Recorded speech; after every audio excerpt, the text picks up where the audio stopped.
States have long disputed those accusations. And NBC has renewed The Fall and Rise of Reggie Jenkins for a second season. The comedy starring Tracy Morgan, Erica Alexander, and Daniel Radcliffe was one of the network's biggest new hits this year. Get BIN News now on demand 24/7 on the iHeartRadio app. Now at Big O Tires, save up to $170 on select sets of tires with paid installation using your Big O Tires and service credit card. Plus, synthetic oil changes start at just $39.99 through May 24th at Big O Tires. Is this the title? This is the KBLA Sports Minute with Ray Richardson. It is painfully obvious that the Lakers need much more than a productive LeBron to beat the Oklahoma City Thunder. LeBron was the only highlight for the Lakers in their 108-90 loss Tuesday night to OKC in Game 1 of the Western Conference semifinals. LeBron had a game-high 27 points and 6 assists. The rest of the Lakers were no-shows. Austin Reeves made only 3 of 16 shots. Marcus Smart was 4 of 15. Luke Kennard played 29 minutes off the bench, but made only 1 of 4 shots. DeAndre Ayton had 10 points, but he was scoreless in the second half. In addition to the shooting issues, the Lakers committed 17 turnovers. This is not the right formula to beat the defending NBA champs. OKC takes a 1-0 lead in the best of 7. Game 2 is Thursday night in OKC. A major upgrade in performance needs to happen for the Lakers if things are going to be different in Game 2. No debates, no speculation, just the info you need. That's your KBLA Sports Minute. I'm Ray Richardson on KBLA Talk 1580. When the story gets twisted, who's going to tell the truth? When they cut the microphones, who's still talking? When history gets rewritten, who remembers what really happened? We do. KBLA Talk 1580. Black media isn't just important right now, it's essential. Because when mainstream outlets move on, we stay. When the headlines ignore our communities, we don't. When decisions are being made that affect black lives in our schools, our neighborhoods, our economy, KBLA is in the room. This is more than radio. This is a lifeline, a record, a rallying cry. Black stories, black voices, black power. The heat is on. On the air and in the culture. KBLA Talk 1580. Stay connected. Stay informed. Stay loud. Stand up!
Live from historic Leimert Park in Los Angeles, California, I'm Tavis Smiley, and I'm so glad to see you and me.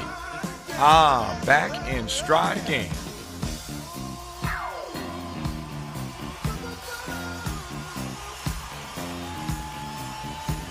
Before we get started with today's show, let me invite you to follow me on Facebook and Instagram at The Real Tavis Smiley, and get updates on X, that's formerly Twitter, at Tavis Smiley. By the way, should you miss any part of today's program or want to catch up on previous shows, you can always visit thetavismiley.show.com. That's thetavismiley.show.com, or wherever you get your podcast, and listen to the Tavis Smiley podcast version of this live program at your leisure. Another great show on tap for you today. In our second hour, 2 conversations. Up first, Ambassador Daniel B. Shapiro shares his analysis on Trump's relentless, if I can say it, justification for the war with Iran in spite of its ongoing and increasing unpopularity with the American people. Why does Trump persist in Iran? Yesterday, in the last 24 hours, he's given 3 different responses. One, we're threatening to bomb them. Now we're not going to bomb them. I mean, like literally in the 24-hour period, he's changed his tune 3 times. And yet he continues this relentless campaign inside of Iran. What is that about? We'll talk about it for a few moments on the top of the second hour, again, with Ambassador Daniel B. Shapiro. On the B side of hour two, Ryan Cooper, senior editor at the American Prospect and author of the book, How Are You Going to Pay for That? Smart Answers to the Dumbest Questions in Politics, has a memo, Ryan does, for Democrats in regards to the gutting of the Voting Rights Act. Fight fire with fire and unleash the baconmanders. He'll explain what that means on the backside of hour two. In our third hour, I'm fat right now because of crumble cookies. I ain't even gonna hold you. And I know it's people that had crumble cookies and you're like, I just don't get it. Go back. They change them out every Monday morning at 7:28 a.m. Don't ask me how I know the schedule, just know I'm plugged in. Crumble cookies don't even sit in the box like regular cookies. Regular cookies just be in the box. Crumble cookies be in the box like, what's up? What's up? You take a bite out of me? What's up, baby boy? They down there selling cultural cookies to make you come get a cookie just to support your people. I'm not, listen, Cinco de Mayo, they dropped a La Leche Flan churro cookie. This is the most racist Mexican cookie I ever heard of. Mexicans heard that, like, how do you do all three? They figured it out. I called my Mexican homeboy up. I'm like, bro, they are selling the recipes from your culture to get you to come down there and eat. He was like, I'm already down there, fool. What you mean already down? He's like, yeah, I'm down here, bro. I've been here since the Cuatro de Mayo, man. We camped out. Like, you've been there since yesterday? You gonna eat those racist cookies? He's like, they're delicious, fool. Wait till February. He hung up. I'm like, February? Why does February matter? February came around, cornbread cookies. I'm not, cornbread cookies. When I tell you I've never driven across town that fast in my life, I was drifting. And it better be good too or I'm protesting. Comedian, actor, and entrepreneur Nate Jackson comes live in studio today to talk about headlining the Netflix Is a Joke Festival, his Big Dog Comedy Tour, and his signature ability to crowd work like no other. That's just his stand-up, right? But you ever seen Nate work a crowd?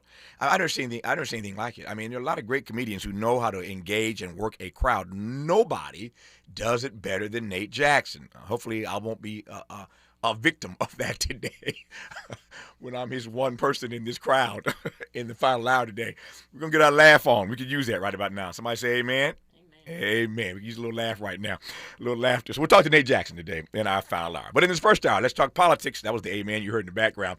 And more with Adrianne Shropshire, her voice, founder and executive director of the political organization BlackPack and host of the BlackPack radio show. Before I get Adrianne on, first I can say hello. How are you today?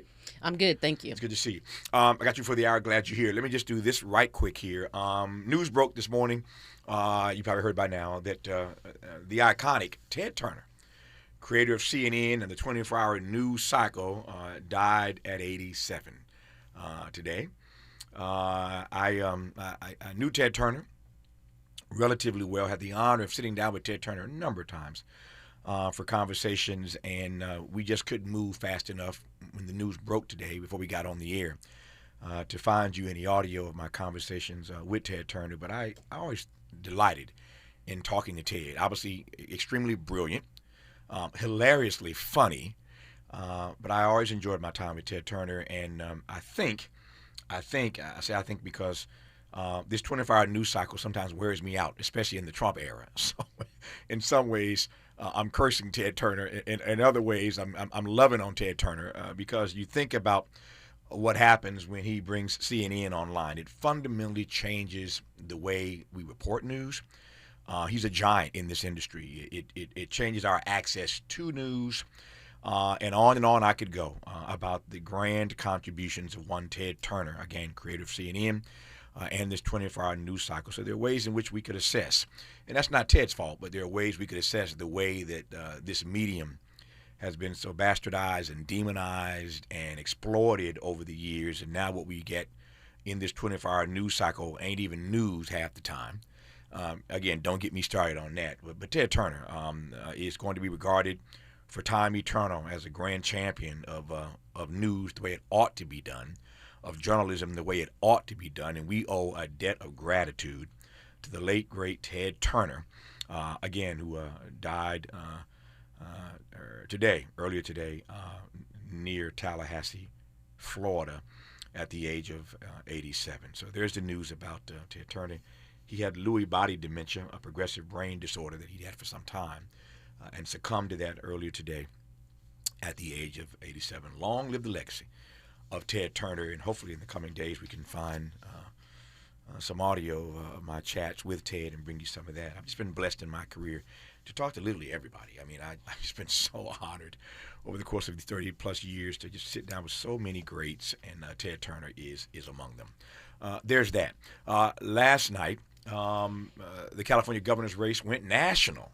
CNN last night, as you know, had a debate featuring the candidates for governor here in the state of California, and when we come forward, I'm going to play you some sound from that in case you missed it, and then who better to discuss these issues with in the first hour than Adrianne Shropshire of the BlackPack. It was a primary day in the Midwest yesterday, Indiana, Ohio, so there's a lot of politics to get to, and I'm thrilled that Adrianne Shropshire is here on Tavis Smiley. From Leimert Park with love, this is Tavis Smiley. Hi, I'm Fred Martin, founder of Compton Kids Club. I just want to talk about the authenticity and tell y'all about my homeboy, Tom Steyer. Tom is a rock star. When I met him, Tom gave a grant to schools in San Francisco. All the kids were on probation. We were flying instructors for 2 years to come and help those kids doing performing arts and turning their life around. Some of the kids that he supported, they've graduated from UCLA. Let's fast forward. Tom is in schools in Compton, hanging out with the kids in the piano classes. Brother Tom Steyer hangs out in the studio with us. These are the seeds that he's planted. This has nothing to do with elections. What's coming out of his mouth is not a campaign speech. It's authentic, and when he say he walks away from a business because he want to do his values, he ain't making that up because he's running for governor. This man is real. Ad paid for by Steyer for Governor 2026. As parents, we have a million things running through our minds. Playdates, checkups, groceries, laundry, diapers, work, carpool schedules, picture day, swim team, did we mention diapers, birthday parties, meal prep, lost permission slips, dentist appointments, and the dog that still needs to be walked. So it's easy to make a mistake. Oh, I forgot birthday candles. Sit tight, hon, I'll be right back. We say we'd never put our kids in danger by leaving them in the car alone. Oh, wait, since when are candles not on the baking aisle? But never happens. And temperatures as low as 60 degrees can be deadly for children left behind. So always bring them with you, and every time you park the car, stop, look, lock. Brought to you by NHTSA and the Ad Council. Lots of places can expose you to identity theft. Oh no. That's why LifeLock monitors hundreds of millions of data points a second for threats to your identity, which is way more than anyone can do on their own. If we find anything suspicious, like new loans or changes to your financial accounts, we alert you right away, all through text, phone, email, or the LifeLock app. Get the alerts that could make all the difference. Save up to 40% your first year with promo code NEWS at LifeLock.com. Terms apply. There's a lot of uncertainty in the world right now. Things are changing fast and no one knows what comes next. Times like these make you realize just how important it is to be prepared. That's where My Patriot Supply comes in. They're America's #1 most trusted resource for survival food, solar power, water filtration systems, and more. Go to preparewithamerica.com to unlock a special offer that'll help you get ready for whatever comes our way. Go to preparewithamerica.com to see the special offer right now. That's preparewithamerica.com. Sometimes he fails at fitting in, but we're okay with that. You're inside the Tavis Smiley Show. You are indeed with Adrianne Shropshire, who's host of the BlackPack radio program on my home station here in L.A., KBLA Talk 180. But more importantly, the executive director and founder of the political organization, BlackPack, which does some amazing work polling and beyond. Polling, campaigning, canvassing, just raising the bar for our people on the issues that matter most to us, and for that, I should say, we thank Adrianne Shropshire. All right, let me jump now to CNN. Speaking of CNN, in case you've just tuned in, I mentioned that Ted Turner, the founder of CNN, I was just reading a piece a moment ago. These guys are rivals, clearly, Ted Turner and Rupert Murdoch. Murdoch once read a headline in the New York Post, his publication, that said, "Is Turner insane?" So they use their platforms to go after each other. But even Rupert Murdoch has had to concede that he was, Ted Turner, one of the most influential figures in the history of mass media, says Rupert Murdoch. But speaking of CNN, Ted's creation last night, CNN took the California governor's race national. Take a listen. I can also challenge Donald Trump and say very clearly that he lost the election in 2020. Will F. Trump be your guiding principle in dealing with the president? When Donald Trump hurts California, as he has again and again, then I will absolutely stand up to him. It's not Donald Trump who's given us gas prices $2 higher than the rest of the country. It's Democrat policies, which Antonio and all the Democrats here support. It's not Donald Trump that's given us the highest housing costs in the country. It's Democrat policies that all these Democrats support. You know, you're an oath keeper. We all know that. And I'm very proud of it. No, well, you should. I'm very proud of it. And guess what? You're going to swear an oath, and you swore an oath. You should know what you were swearing and be proud of defending it. I don't think an oath keeper is qualified to be governor. I don't think you know what an oath keeper is. I have taken responsibility at this point hundreds of times, and that's appropriate because I made a bad decision and I treated someone badly. I apologized 5 years ago for it, and we worked together for 4 more years. What I haven't heard is the people on this stage who have made other bad decisions and other mistakes and other failures of leadership. Not one of them, not one of these men have said in this entire campaign, I've made a mistake. I saw the two of you chatting earlier, you and Mr. Hilton. You've actually had some harsh words for your fellow Republican on the stage tonight. You've called him, quote, unethical and dishonest, and said that he is trying to, quote, manipulate Californians and, quote, swindled his way into the Republican side. Are you saying that you don't think Republican voters can trust Mr. Hilton? Well, I will tell you, I don't know where that came from. I wouldn't tell you in my entire life. I don't think I've used the word swindle. You said he's trying to figure out how he can manipulate Californians to put him in this position in a time when we know that California Democrats have failed and we are going to vote for a Republican governor, and he has swindled his way into the Republican side, even though he's not. I probably did say that. I didn't use the word swindled, whatever it was. But that context, I will agree with that 100%. So I do believe that. Okay, so you did say the quote. Sure. Sure. That was a mashup, as we call it in the business. You heard a lot of voices there. Let me tell you who you heard. Javier Becerra, former HHS secretary and former California attorney general, former member of Congress, was in that debate last night. Katie Porter, former U.S. Congresswoman Tom Steyer, the billionaire investor and climate advocate, Matt Mahan, mayor of San Jose, Antonio Villaraigosa, former mayor of L.A. Those are the Democrats on stage last night. Republican candidate Stephen Hilton, former Fox News commentator, conservative strategist, and Riverside County Sheriff Chad Bianco were the voices that you heard that were on that stage last night. So here's the first thing, Adrian. I think the last time you were here, we were talking about this. You were here the day after, as I recall. I had all of the candidates of color. Betty Yee was still in at that time. Tony Thurmond was and still is in. He did not qualify, apparently, for this debate last night.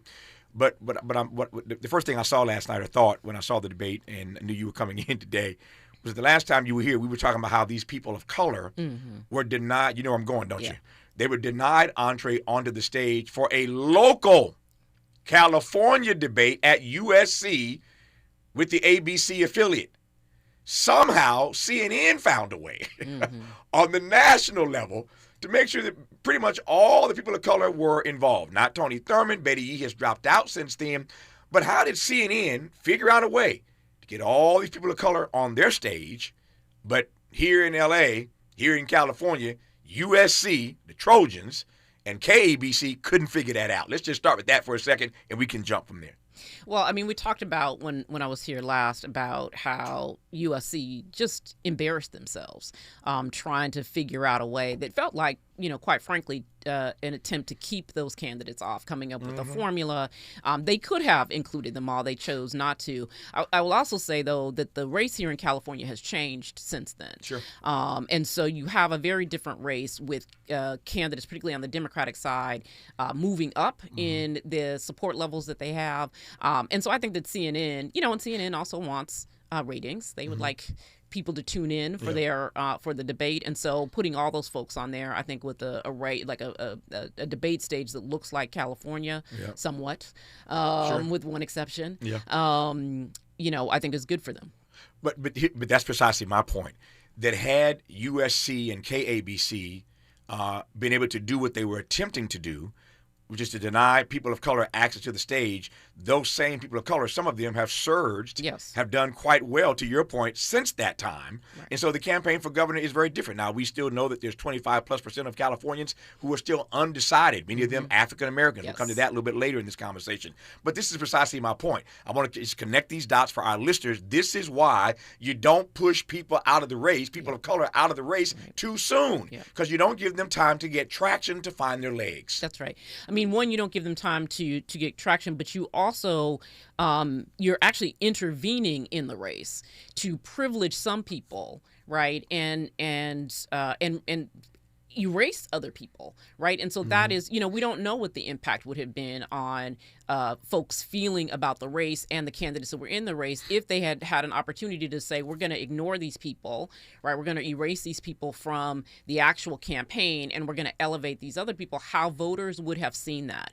I think the good news, too, is that at the time we didn't have a lot of folks paying attention to the race, which was also a big concern at the point that you didn't have Californians, and here in LA, where the debate would have been, not a lot of people paying attention. So maybe it wouldn't have had that big of an impact, but it would have sent a message about who is viable and who is not in this race. And that is, it's in so many ways, that's why it's important that debate actually did not happen. To Adrian's point about who is viable, this is just another way of underscoring that USC was wrong then, KABC TV was wrong then, and they're wrong now. They are wronger. I made up a word. They are wronger now because of her point that the race has shifted so dramatically since then. So let's let the word go forward. The next time some drama like this happens, we're going to remember this moment. And this, again, is why you can't push people of color. You can't push women off the stage too soon, because these races are dynamic and organic. Anything can happen. At that time, Javier was in single digits, barely. Right, barely. Barely. And now he's a front runner now. So, again, you can't maltreat people that way. So I'm done with that. I just wanted to bring that full circle, since that's the last time Adrian was here, for those of you who are tracking the Adrianne Shropshire visits to the Tavis Smiley Show. All right, that's it. You mentioned it. I'll give you all the space you need to explain it. So the race has fundamentally changed since you were last year, a few weeks ago. Tell me more. Yeah, so we know that what happened since I was here last is that Eric Swalwell dropped out of the race. And that shift, I think, had two things that happened with him dropping out. One is that you see Javier Becerra surge, right? You see him apparently pick up voters who were supporting, and I think probably those folks who had endorsed, picking up support from the Swalwell campaign. And you also see voters start to pay attention, right? Like, it was such a shocking moment because of the controversy that I think it caused people who, one, were kind of paying attention but were, not really into it, right? And people who weren't paying attention at all to say, what is happening? Not only what is happening in the California governor's race, but how is it that you have two right-wing Republicans at the top of voter support in the state? So I think you had the sort of immediate kind of, impact of that controversy had those two impacts. But we've also just seen, I think in coming out of yesterday and even the recent polling that we've seen, it just sort of clarifies what is happening in the race. And I know that there's a lot of concern. People are worried about the fact that you still have Republicans, right wing. I think we should be clear, right? These are right wing Republicans. These are MAGA folks at the top of the polling. But I think that one of the things that has become clear, and felt like it was clear then is that they really have a ceiling, right? Like they're just not going to get right. There's no room for them to grow. So when you mentioned the undecided voters, still nearly a quarter of voters undecided, those voters are largely Democratic voters. Those people are going to choose between the Democratic candidate of their choice, and so it is interesting to watch them sit at the top, but largely because there are so many Democrats in the race that they're somewhat dividing up. But we've seen that change, obviously, again with the shift with Javier Becerra surging in the race up to the top. I think now tied with the top Republican. A couple of questions here, given what you've said so far, and I'm glad I got you for the rest of the hour. There's a lot more to unpack here. So one, let me start with this. Do you still buy this narrative, if you ever did buy it, I don't know, I don't want to put words in your mouth, that we could end up with these two Republicans, Mr. Hilton and Mr. Bianco, as the two candidates? The way California works, for those listening across the country, it's nonpartisan here in the sense that whoever the top two finishers are, that's who they are. There's not a Democratic primary, Republican primary. The top two finishers are the guys or the gals who go on to November. So it is theoretically possible that you could have two Republicans as the two front runners who will face off in November. And yet, the longer this goes on, and given what you've laid out now about the way this race is shifting and changing, I'm finding that there are fewer people who believe that narrative that has persisted for some time now. What's your take on that? Yeah, I don't believe that narrative. I don't believe that there are going to be two Republicans that come out of the primary and go into the general. I never believed it, and I don't believe it now. And part of the reason, again, is what I just said, which is that they have a ceiling of how many votes they're going to get. When we look at the recent polling from Evideris, what we know is that they've barely moved since Evideris started doing the tracking. Evideris is a polling firm here in Los Angeles. Black-owned. Black-owned firm. Yeah. They have barely moved from March to May, which is their most recent poll. 2%, I think Hilton has moved up 2%. That's not very much, particularly when you compare him to Javier Becerra's growth. Bianco has had no change. So they have a ceiling of support here in California. Hard for me to believe that both of them, and even one of them, comes out of the primary into the general. Where we see the surge happening is among Democrats, and that is clearly the huge surge of Javier Becerra. I think Tom Steyer is up a bit. Is it Mahan or Mahan? Mahan is up some. It don't really matter. He ain't gonna be there. But go ahead. I know, for very long. He's up some. So we see the movement happening among the Democratic candidates, and that is because Democratic voters again started paying attention and have started to decide where they're going to place their vote. Yep. We'll come back to the black voters because I'm watching my clock here. I want to spend some time on this black thing because again, if a quarter of Californians are not as yet decided, and the data I'm looking at says that a significant slice of that are black voters, what then is the message to Javier Becerra? What's the message to Tom Steyer? What's the message to Katie Porter? What's the message to Antonio and Matt if black voters make up a significant chunk of folk who have not yet made up their mind? Shouldn't there be an all-out sprint, an all-out race and competition for black voters? And why am I not seeing that? We'll talk about that part when we come forward. But in the minute I have left now, let me just get you started for a few seconds on what am I missing about whatever Javier Becerra did to upset everybody in the Biden administration. Susan Rice has called him an idiot. You saw them go in on him last night. I mean, I'm reading all these stories. Kamala refuses to endorse him. He was in their cabinet. What is this hate? And I'm not saying that pejoratively, but what is it with Becerra and the Biden team? He was in their cabinet. I cannot speak to that, but I think that it is noteworthy, right? And that's an understatement. It's more than noteworthy.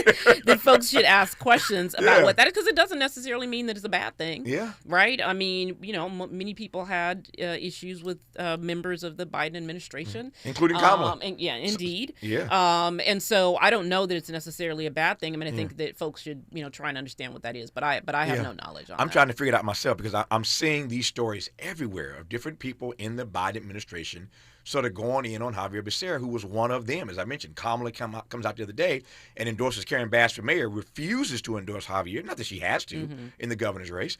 But I'm seeing all these stories. I saw that CNN thing last night. They just kind of went in on him live on the air.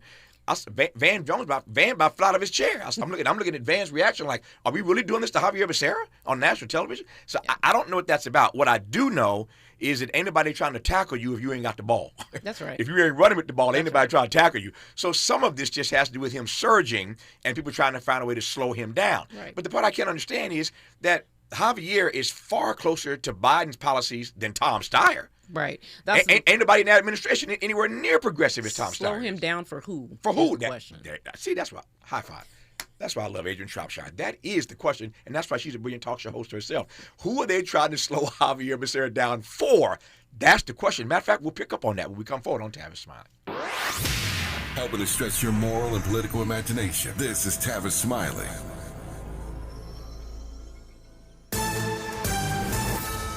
I'm Bree Wood with BIN News Now. Several Chicago police officers are being honored for bravery and outstanding service. Mayor Brandon Johnson attended a recognition luncheon downtown. They go above and beyond their call to duty, responding at any time of the day or night, rushing into any situation. It also included a moment of silence for fallen officer John Bartholomew. His partner, Officer Nelson Crespo, remains hospitalized after last week's shooting. A Black New Jersey woman was stabbed to death after telling her husband she wanted to leave him. Police say 51-year-old Monica Morris was killed inside her home with her daughter calling 911 during the attack. Her husband now faces murder charges. And rapper MIA has been removed from Kid Cudi's Rebel Rangers tour following complaints about political remarks she made on stage in Dallas. In a message to fans, Cudi confirmed she's no longer on the lineup. Get BIN News Now on demand 24/7 on the iHeartRadio app. Now at Big O Tires, save up to $170 on select sets of tires with paid installation using your Big O Tires and service credit card. Plus, synthetic oil changes start at just $39.99 through May 24th at Big O Tires. This is the KBLA Sports Minute with Ray Richardson.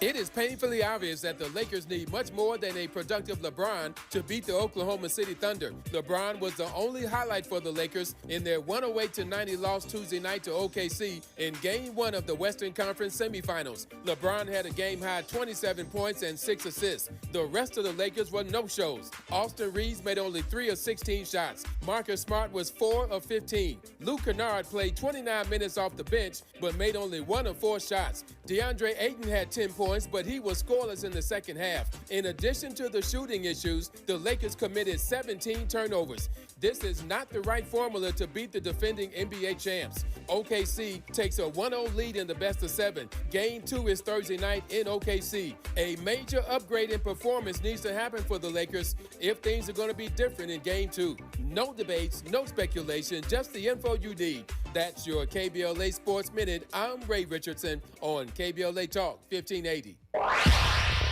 Follow the leader. KBLA Talk 1580. Follow the leader. If you're not following KBLA Talk 1580 on all of our socials, then you're missing out.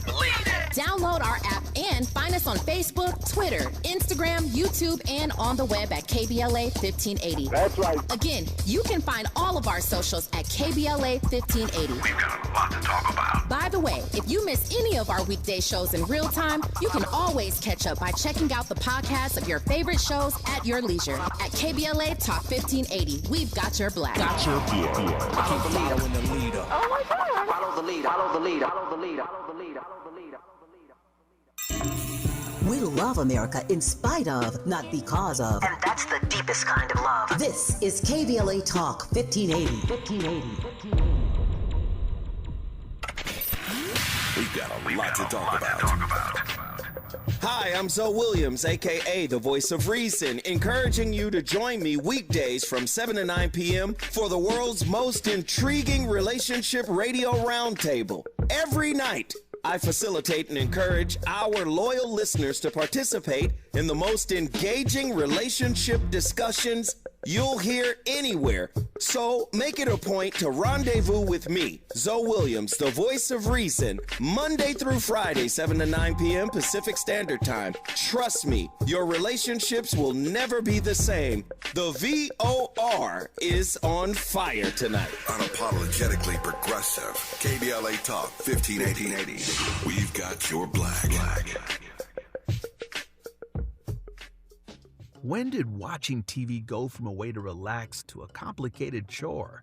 Well, if you're sick of huge cable bills or endlessly searching for the show everyone's talking about, then welcome to Philo.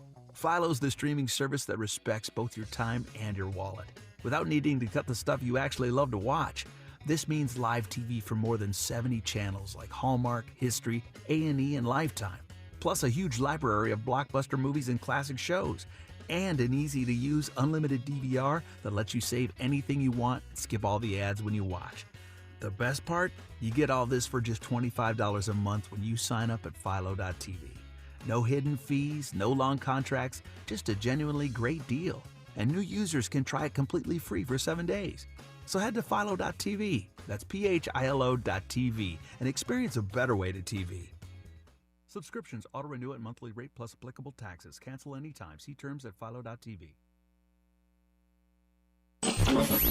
Freedom is an endless meeting. So let's get back to it with Tavis Smiley. Tavis Smiley and Adrianne Shropshire, who is the founder and executive director of the BlackPack political organization, host of her own program called the BlackPack Radio Show. And I'm always honored to have her on this program, particularly because she is so bright. And she says things that I wish I thought of, including the question that she posed for the break. This is my show. She's upstaging me in my space with brilliant. Never. Well, you just did. You just did. I ain't mad about it. I can give credit where credit is due. When she asked the question, we talk about Javier Becerra. And again, if you haven't seen it, just Google it. But these Biden people are going in on him. Susan Rice, called Becerra an idiot. Other administration officials have been going in. I've been reading stories that, Biden, would go in on Javier Becerra in cabinet meetings. And I think in essence, what I'm hearing and what these stories are trying to project, Adrian, is that Becerra was soft. And Antonio Villaraigosa is saying the same thing on the campaign trail. Tom Steyer is saying the same thing on the campaign trail. But you have the Biden people on whose team he served advancing that notion that he's like soft-serve ice cream, right? Soft as medicated cotton, as somebody once said. And so that's the message that we see being laid at the feet or being put up on Javier Becerra. But again, it's worth noting that's only happened now that he's the front runner or one of the front runners. I said earlier, anybody trying to tackle you if you ain't running with the ball. And so this is to be expected in some part. It's politics. And so I'm not saying that you should put too much on it. I'm just trying to figure out, to the question that Adrian posed so brilliantly, who are they trying to slow Javier Becerra down for? For whom? Yeah. And my point is it Steyer? Because there ain't nobody nowhere near Joe Biden, anywhere near as progressive as Steyer is on these policies. So it can't be for Steyer, is it? I mean, it's a two-person Democratic race. So if you're trying to push back on one of the candidates, you are inevitably going to help the other one, right? And so when we think about the way that the polling is happening among Democratic candidates, you have Javier Becerra followed by Tom Steyer. And I think, maybe Katie Porter, has some room to grow support, but it does not appear that way. And so, the implications are larger than just the other Democrat, though, right? If you're pushing back against the front-runner Democrat, in some ways you're also giving light to these MAGA Republicans. Exactly. Right? And so if you are, a Democrat from the Biden administration or any place else, there is a real question about why, and unfortunately, and some of these things happened before. It's not like, they just came out yesterday and started saying these things. And so it's like past tense stuff.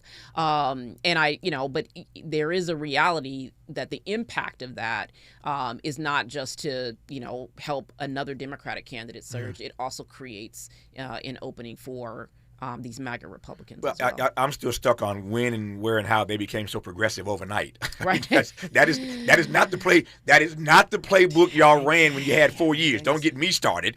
And I ain't mad at Joe Biden. I get along with him. He gave me a nice honor, Presidential Lifetime Achievement Award while he was president. So I ain't mad about that. But at the same time, y'all wasn't nowhere near progressive. And now this is the guy. It's less about the policy stuff and more about personality, right? And that's what it is. But you can't separate the two. I think maybe you can. Okay, right? tell me how you do that. I think that if people have personality issues or issues with people's character, then I think that is what is leading their criticism. Right. That doesn't necessarily mean it's because they disagree with their policy positions, and I think that's that's also the thing we have to separate here, right? Like, do we care about a California gubernatorial candidate's ability to drive progressive policy in the state and push back against an authoritarian government? If that's what we care about, then whatever personality issues that people may have had with them really shouldn't be the thing that guides our opinion. And maybe it's that they think he can't push back against Trump. I don't know. And they're saying that. They said it last night on CNN, that our issue is we don't think that he has the spine to push back against Trump, but we know that Tom Steyer will. Right. But that's part of he was the Attorney General in a moment where it was required that the state of California push back against the federal government. And he sued him a number of times. And he did. Yeah, he did. Yeah. Mm-hmm. I'm not naive. I understand how politics works. I've been at it and part of it a long time. And yet, I'm the first to tell you, I hate smear campaigns. I just hate smear campaigns. I don't care who it is. And so do voters. Yeah. Which is the other thing. Voters do not like the negative advertising that happens, because those are the only ads that they ever see, largely. Yeah. And yet, I will say again that when you're the front runner, ain't but one place for the arrows to go, in your back. Up and at you. Yeah. So Javier, you want to be the front runner. You are now, or one of them. So deal with it. No, you are the front runner. Deal with it. That's all I can say. Right. Let me pivot now to these black voters here in California. We're talking to, as you know, an audience across the country, and they want to know, what we think about this race. And the data right now ain't telling me very much about what we think, because a significant slice, I am told, in these data samples of those in California, fellow citizens who have not as yet made up their mind, are black people. So there are two broad questions here, and I'm right in your wheelhouse at the BlackPAC. One, why have black folk not made up their minds with all the choices that they have, number one? And number two, what is the message then to Steyer, Becerra, and others, but since they're the two front-running Democrats, what's the message to them about the play they need to be making, the agenda they need to be running, the questions they need to be answering with specific regard to the agenda they're going to advance for black people? Mm-hmm. I mean, I think that, so there is a higher percentage of black voters that are undecided than any other demographic in the state, and I'm sure there are a myriad of reasons for that. I think that part of the thing that we talked about earlier about folks just weren't really paying attention to the governor's race earlier on. I think that's still true in some ways for our community, and frankly, black people just got a lot going on right now. we always got a lot going on, Adrian. Right. We always got a lot going on. I mean, with the Supreme Court decision the other day, with the erasure of black history, with all the things that are also impacting the rest of the country, but impacting us more, right? From unemployment to cost. I think people got a lot of stuff going on, and they're trying to get themselves around. Trying to put some gas in my car. Trying to put some gas in the car. I think people are getting around more and more to what's happening in the governor's race. So I don't have any doubt that folks will begin to pay attention, and those undecideds will start to move. Right. What we do know is that black voters mirror in some ways other voters in the race and other Democratic voters in the race in their support for Javier Becerra, right? And so I think that when we're thinking about, did black voters like other voters also shifted in the period of time between March and May, and so I think he enjoys the most support among black voters. But to your point, though, there is a question about, are the candidates speaking to the issues that matter most to black voters, and particularly in this moment when there is a real opportunity to sway black voters in your direction, because there is so much happening at the federal level. And I know that people like to say, well, that's the federal issues and it doesn't affect us here in California. But what we're seeing right now on the attack on black voter representation, the attack on black voting rights and black political power is exactly the issues that black voters in California said they cared about when we were doing polling around Prop 50. Right? So when we were talking about issues that matter to black voters in the state, state, the top driving motivator was the fact that there is an attempt to undermine Black political power in the country. These candidates have an opportunity to talk about that and talk about how they are going to not only protect the rights of all voters, Black voters in particular in the state of California, but also acknowledge and respect the sacrifice that Black voters have made for this country, for people to have voting rights. They need to speak to those issues in a way that I haven't heard any of them do. To your latter point, in a way that you have not heard them do, here's a memo to Javier Becerra. Let me just say at the outset here, I know Javier Becerra. I've known him for a long time. I like Javier Becerra. Never done anything to offend me personally. But memo to Javier Becerra. So if you know him, if you're working on his campaign, if you're in his camp, or Javier, if you're listening right now yourself, memo to Javier Becerra. I have not seen the outreach to Black voters. I'm just telling you right now, Javier, I have not seen the outreach to Black voters. You heard Adrianne say a moment ago, the data suggests that Black people, while many of us are still undecided, many of us are tracking already with Javier. Javier, hello, amigo. I have not seen the outreach. I see the Steyer stuff everywhere. I hear the Steyer stuff everywhere. I know you're not a billionaire, but you cannot take Black voters for granted. I'm saying it. Y'all tell him. Tell him Tavis said it today. It's not a threat. But at some point, if I don't see outreach to Black voters, then I can only assume that we don't matter to your campaign. Where is the outreach, Javier Becerra? Somebody tell him I said it. More with Adrianne Shropshire when we come forward on Tavis Smiley. From California to the Carolinas, everybody's listening to Tavis. More when we come forward.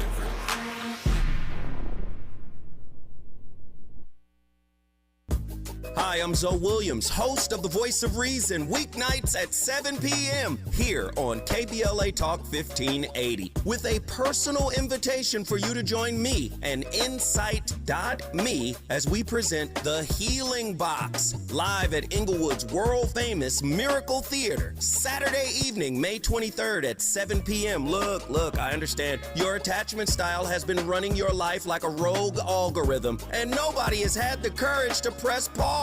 Until now, Dr. Bacoya McCall and yours truly are curating a night where clinicians, spiritualists, and an all-star panel of Black woman healers like Dr. Shalonda Sunshine Crawford, Dr. Jashana Johnson, and spiritualist Precious McGill will join some amazing spoken word artists and the legendary comedian Louis Dix to diagnose, disrupt, and heal your relational wreckage in real time. Listen, bring your trauma. As a matter of fact, bring your baby mama. No, bring your testimony. And if you're still texting your ex at 2 a.m., baby, you're not just invited, you're the target demo. Tickets are moving fast, so grab yours at themiracleinglewood.com before your dating history gets flagged as a pre-existing condition. That's themiracleinglewood.com. We'll see you there Saturday, May 23rd at 7 p.m. Hey there, Los Angeles. This is James Lucky Jr., publisher and editor of Los Angeles News Observer. Are you hungry for news that matters to you in the African-American communities of Los Angeles? Well, buckle up, because we got the scoop you've been craving. Stay in the know and never miss a beat with our free weekly publications conveniently available near you. Or hop on the digital wave and become an exclusive subscriber at OGNSC.com. Don't forget to join the party on Instagram and Twitter at OGNSCINC for behind-the-scenes access and sizzling updates. No more FOMO. Let's stay informed, connected, and empowered together. And we're live here outside the Perez family home, just waiting for the... And there they go, almost on time this morning. Mom is coming out the front door strong with a double-arm kid carry. Looks like Dad has the bags. Daughter is bringing up the rear.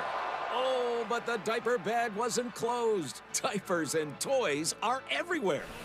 Ooh, but Mom has just nailed the perfect car seat buckle for the toddler.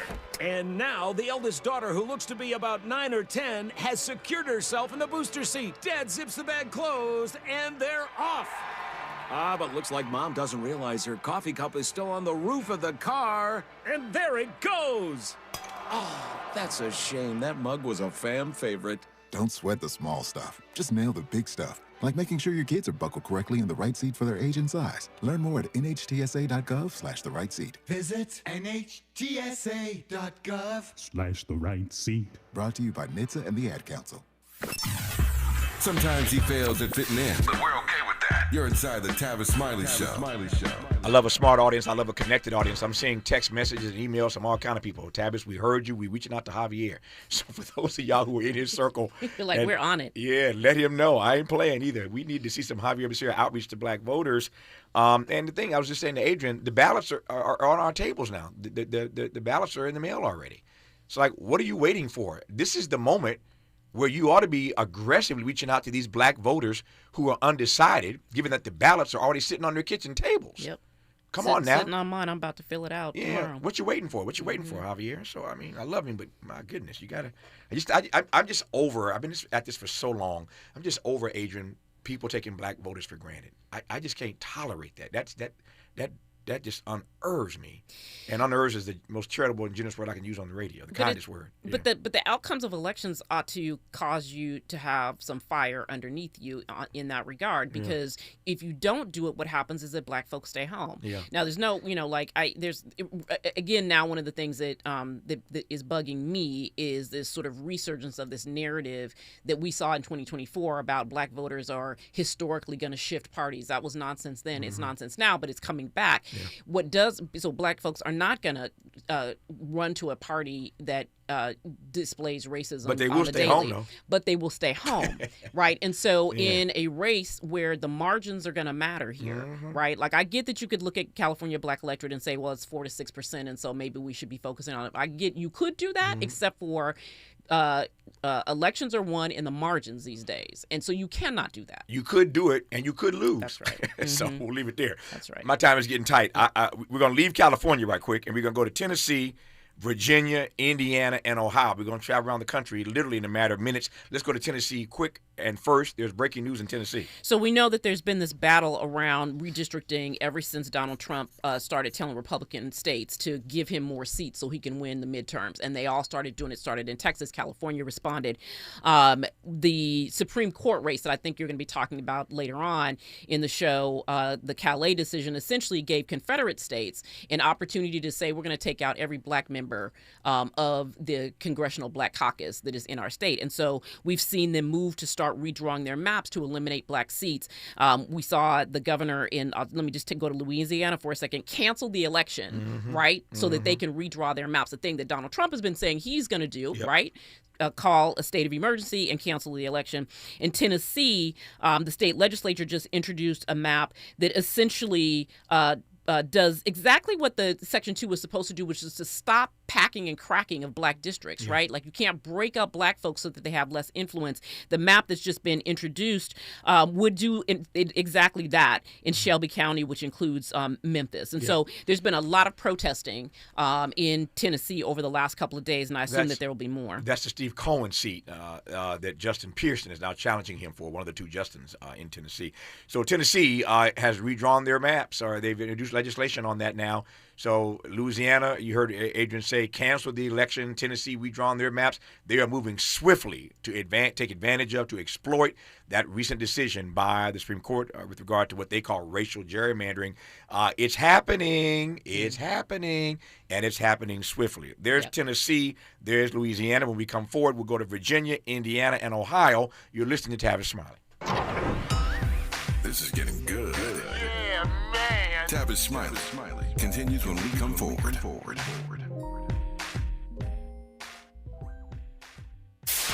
KBLA Talk 1580. We've got a lot to talk about. KBLA Talk 1580, connecting you with services and solutions. The BLM Center for Black Power is a hub for Black activism in the city of Los Angeles, a standalone nonprofit affiliated with Black Lives Matter LA. The venue is home to live events, meetings, and organizing drives for Black-led community-based organizations. It is also the base of operations for Black Lives Matter LA. Built on what used to be a nuisance property owned by an arms dealer, the BLM Center for Black Power is in the heart of Leimert Park and has opened its doors to everything from youth organizers to toy drives to film screenings and community town hall meetings. To make a donation or make a request, please visit blmla.org. That's blmla.org. This is a community call to action from KBLA Talk 1580.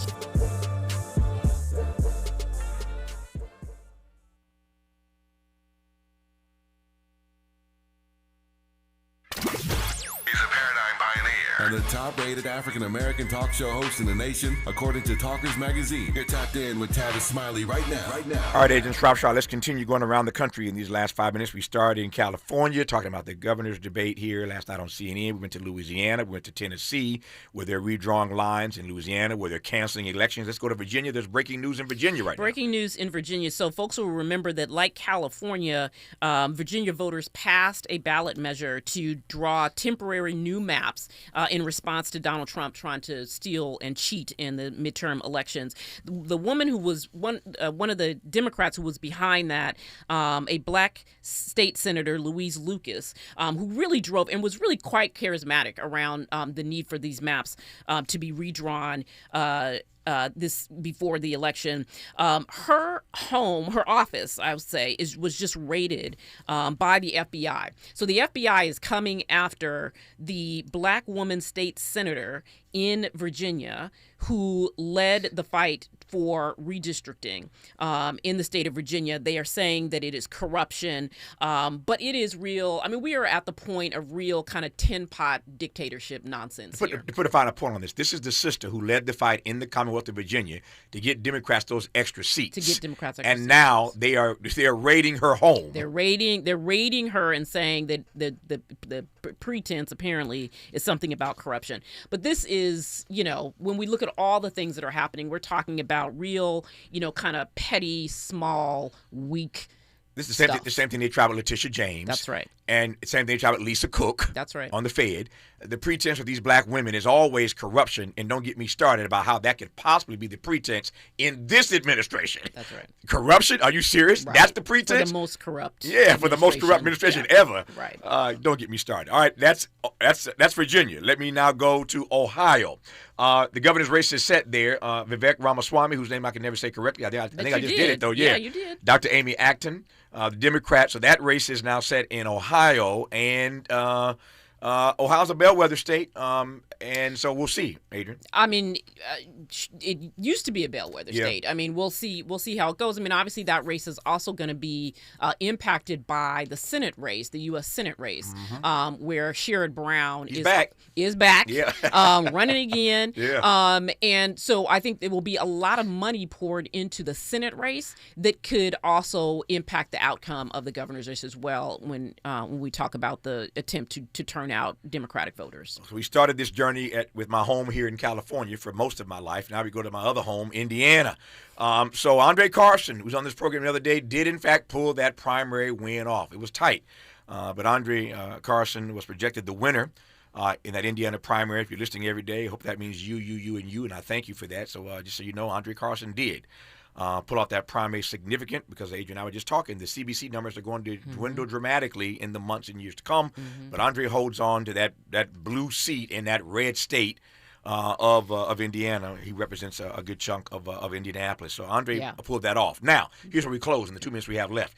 We talked on the program the other day with Andre, and we talked with some guests on this program, John Nichols, in fact, yesterday, of The Nation magazine, about what happens if in Indiana all those GOP incumbents who Trump was targeting, if they lost. Wait for it. Here's your headline. GOP incumbents fall to Trump-endorsed challengers in Indiana.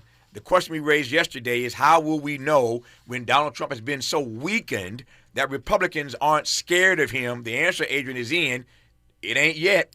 We ain't there yet. That's right.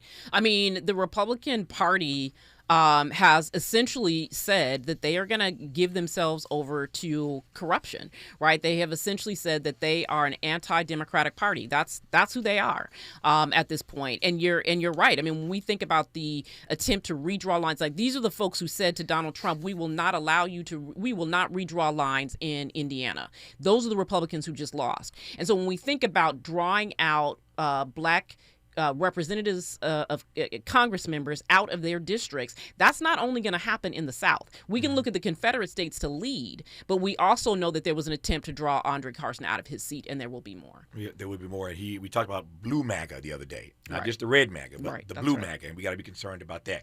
That was a firepower first hour. That's what happens when Adrianne Shropshire shows up the day after a Democratic primary. It's the day after the debate. It's a firepower first hour. And to Adrianne Shropshire, I say thank you. I'm grateful for your insights. As always, I'll talk to you soon.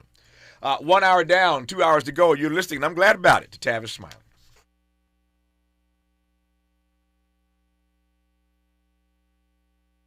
KBLA 1580 Santa Monica. I'm Bree Wood with BIN News Now. Several Chicago police officers are being honored for bravery and outstanding service. Mayor Brandon Johnson attended a recognition luncheon downtown. They go above and beyond their call to duty, responding at any time of the day or night, rushing into any situation. It also included a moment of silence for fallen officer John Bartholomew. His partner, Officer Nelson Crespo, remains hospitalized after last week's shooting. A Black New Jersey woman was stabbed to death after telling her husband she wanted to leave him. Police say 51-year-old Monica Morris was killed inside her home with her daughter calling 911 during the attack. Her husband now faces murder charges. And rapper MIA has been removed from Kid Cudi's Rebel Rangers tour following complaints about political remarks she made on stage in Dallas. In a message to fans, Cudi confirmed she's no longer on the lineup. Get BIN News Now on demand 24/7 on the iHeartRadio app.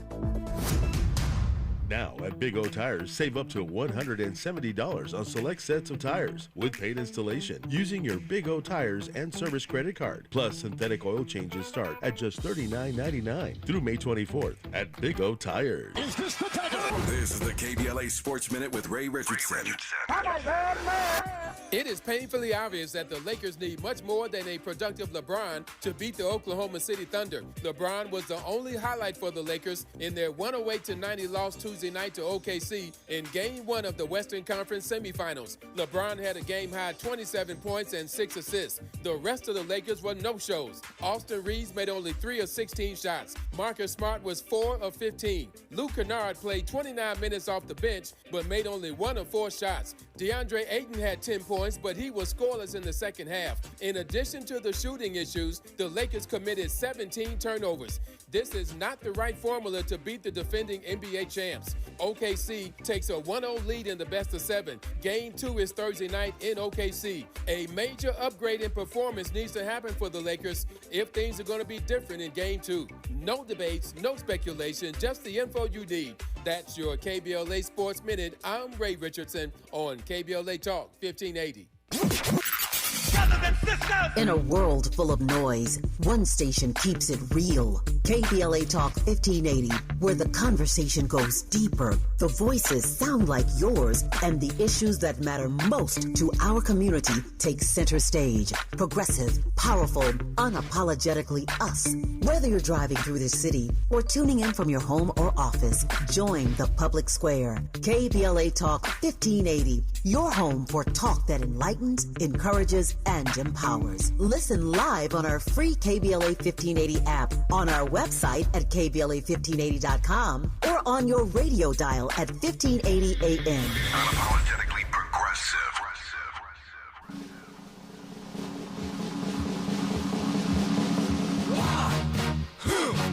Yeah. What is it good for? Absolutely nothing. Yeah. What is it good for? Absolutely nothing. Say it again, y'all. Look out. What is it good for? Absolutely nothing. Listen to me. I despise. 'Cause it means destruction of innocent lives.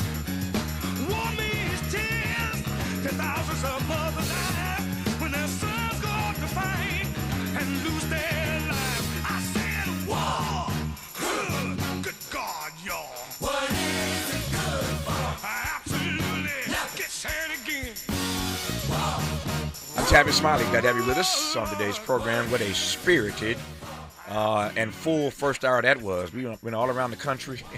California, Louisiana, Tennessee, Indiana, Ohio, Virginia. We went everywhere in that first hour with Adrianne Shropshire without even leaving the studio. Anyway, what a great first hour.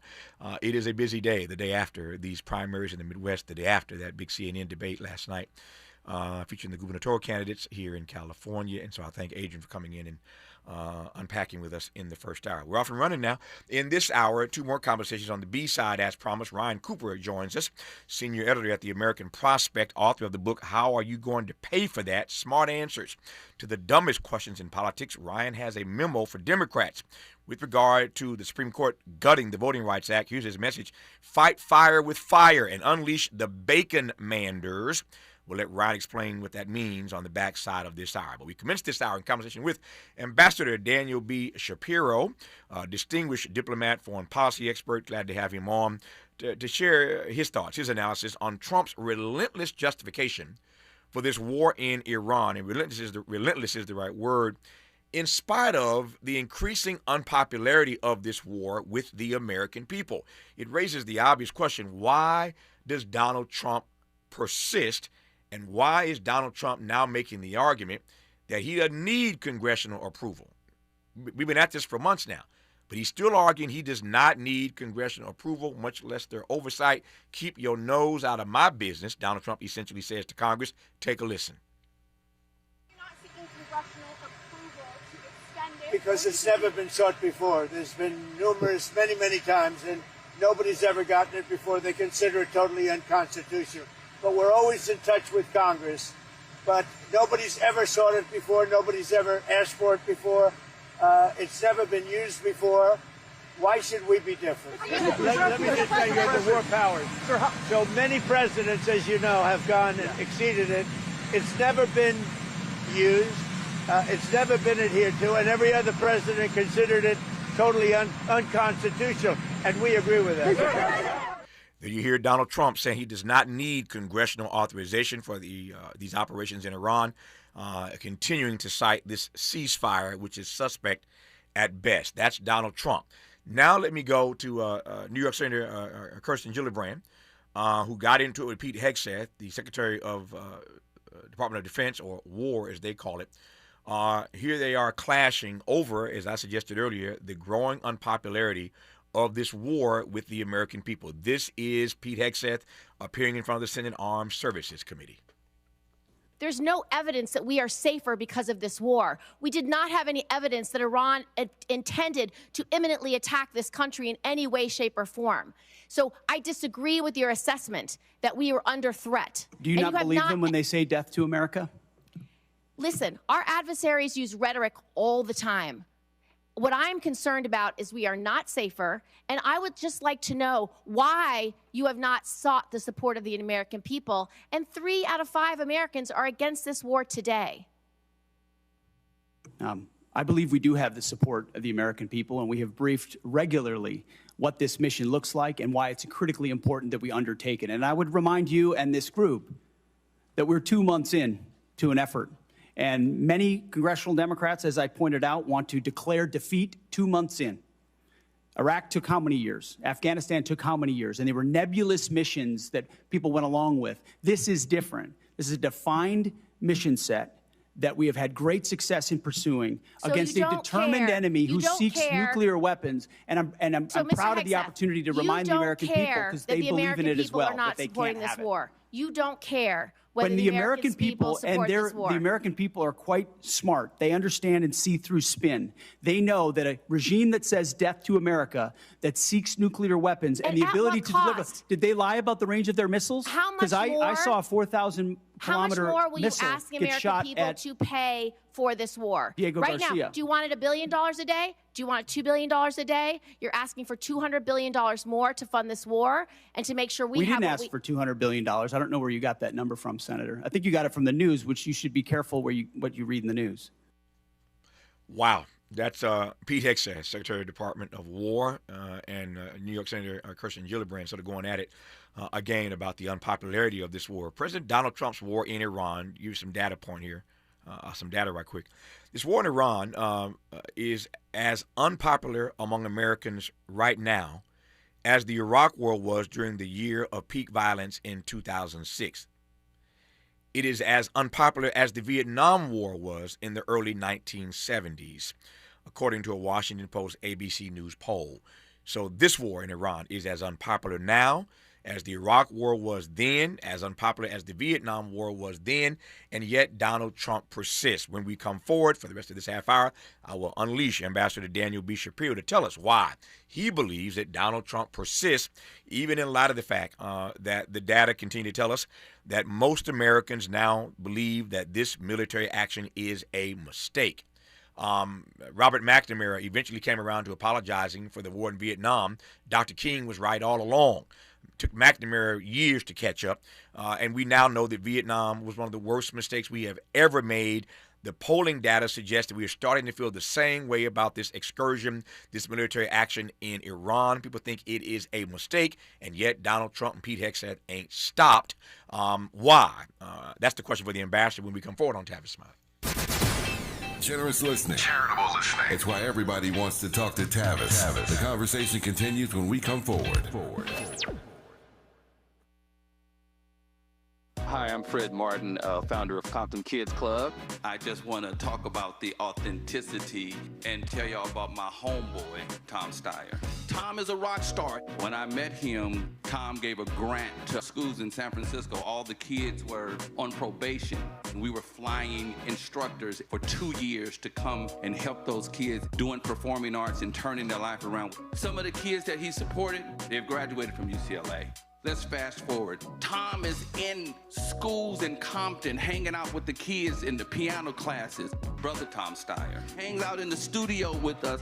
These are the seeds that he's planted. This has nothing to do with elections. What's coming out of his mouth is not a campaign speech. It's authentic, and when he say he walks away from a business because he want to do his values, he ain't making that up because he's running for governor. This man is real.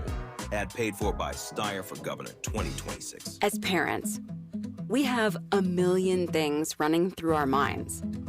Playdates, checkups, groceries, laundry, diapers, work, carpool schedules, picture day, swim team, did we mention diapers, birthday parties, meal prep, lost permission slips, dentist appointments, and the dog that still needs to be walked.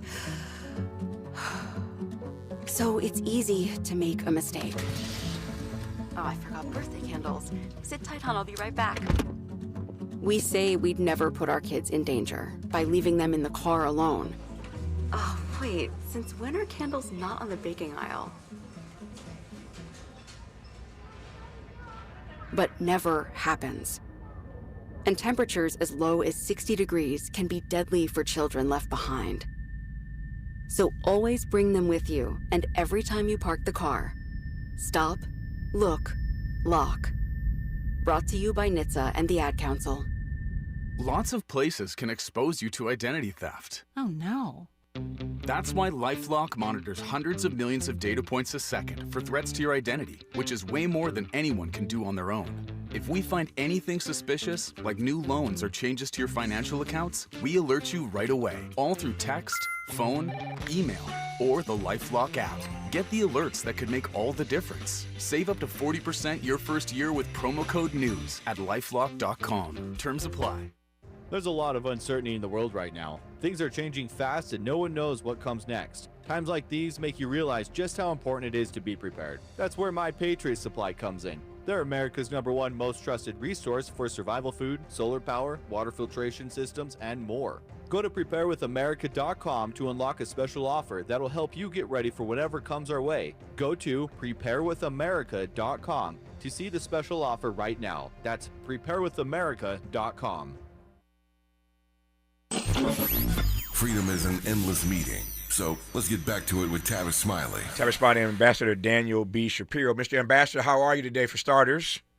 I'm great, Tavis. Thanks so much for having me. It is an honor to have you on. Let me give the balance of my time now to you. The opening question is why, with all that I've just laid out, Donald Trump and Pete Hegseth persist with this war in Iran? Well, I don't speak for them, so let me start by saying it that way. Look, the clear answer is that President Trump went into this war thinking it was going to be easy, thinking it was going to be a short, sharp strike. He did one last year in June against the Iranian nuclear program. He extracted Maduro from Venezuela in one night in January, and he kind of got high on his own supply and thought, great, we can hit the Iranians really hard and they're just going to collapse and capitulate. And so he didn't do any of the things other presidents have done before they get into these major conflicts. He didn't lay out a case to the American people. Why are we doing this? What is the interest that requires it? Why now? What's the strategy? He didn't come and brief the Congress to explain what that was about. You know, he gave a speech, the State of the Union speech, just a few days before the war started, but, you know, devoted maybe 3 or 4 sentences to Iran.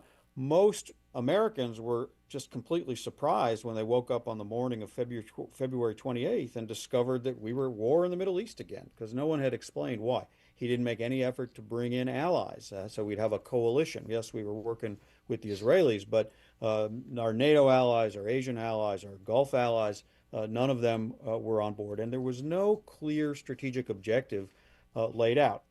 Of course, other presidents have done the opposite. George H.W. Bush got a lot of the country and a big alliance and Congress on board before the Gulf War in 1991. George W. Bush did the same in 2003 before the Iraq War. President Obama at various times sought that kind of support.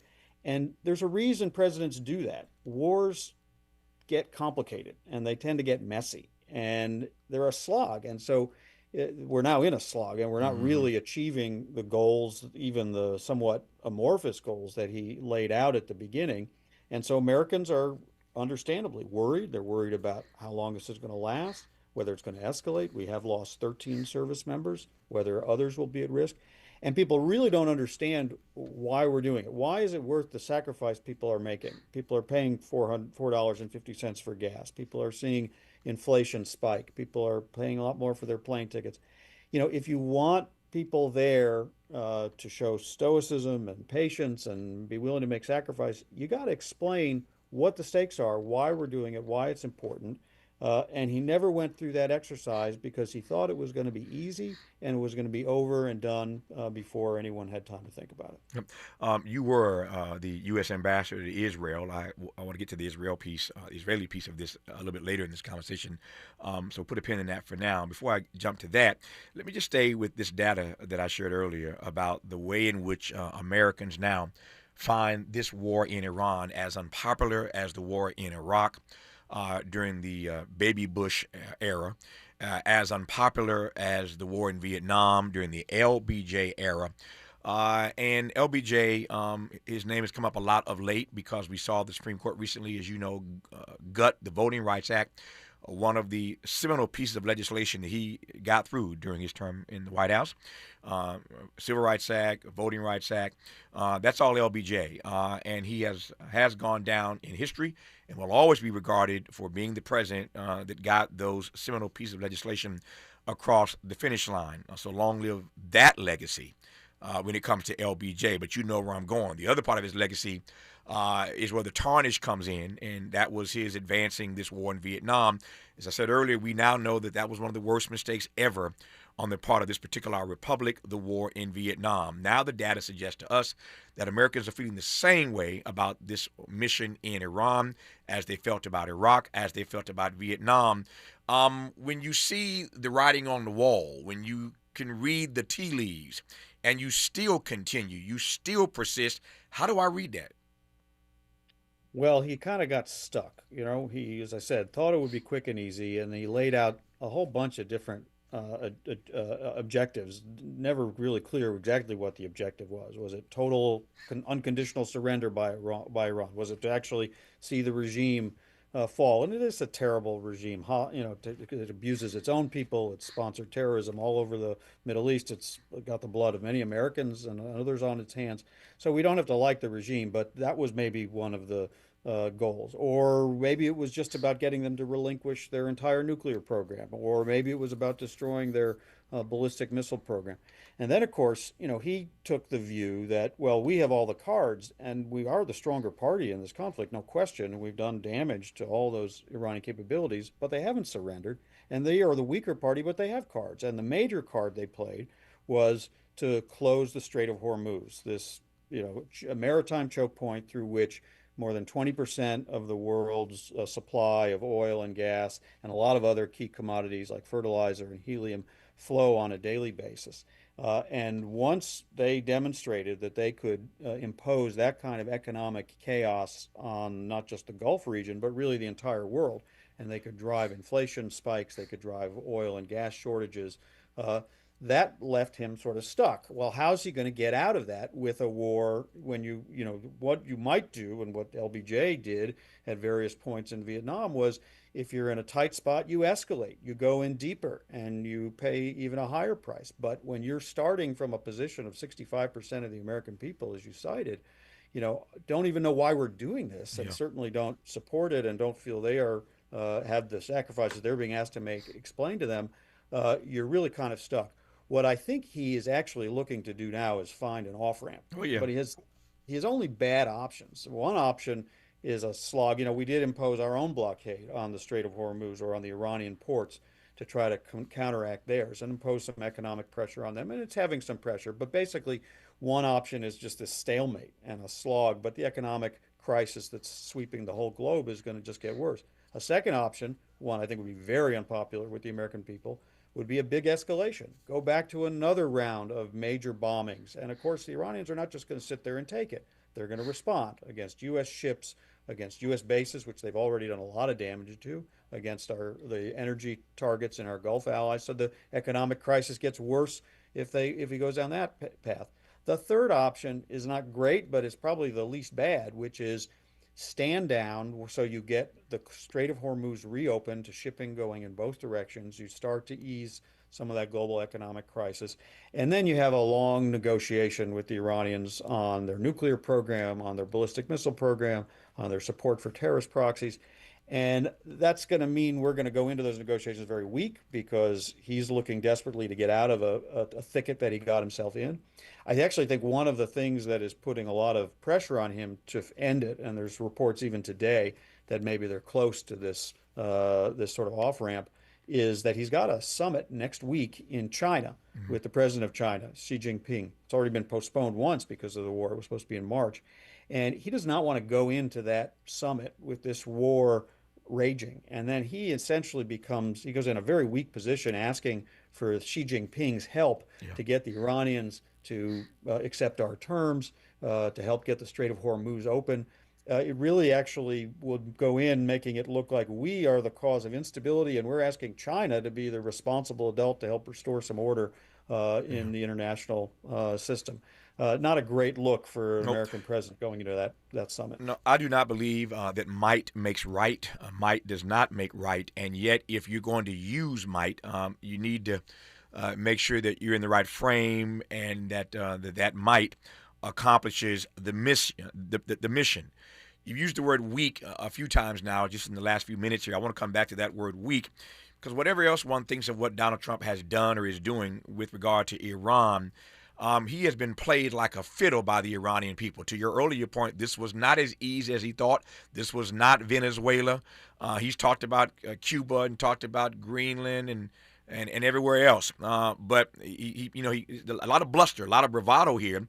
But Iran strategically has sort of cleaned his clock with regard to this. And again, his narrative changes, if not every day, sometimes 2 or 3 times a day. It's abundantly clear that Iran has outplayed him and out-strategized him in this regard. And again, to your point about looking weak, what's that do for the U.S. military, the United States of America, long term, when we talk a bunch of trash and can't back it up? Yeah, it's a very costly miscalculation he's made.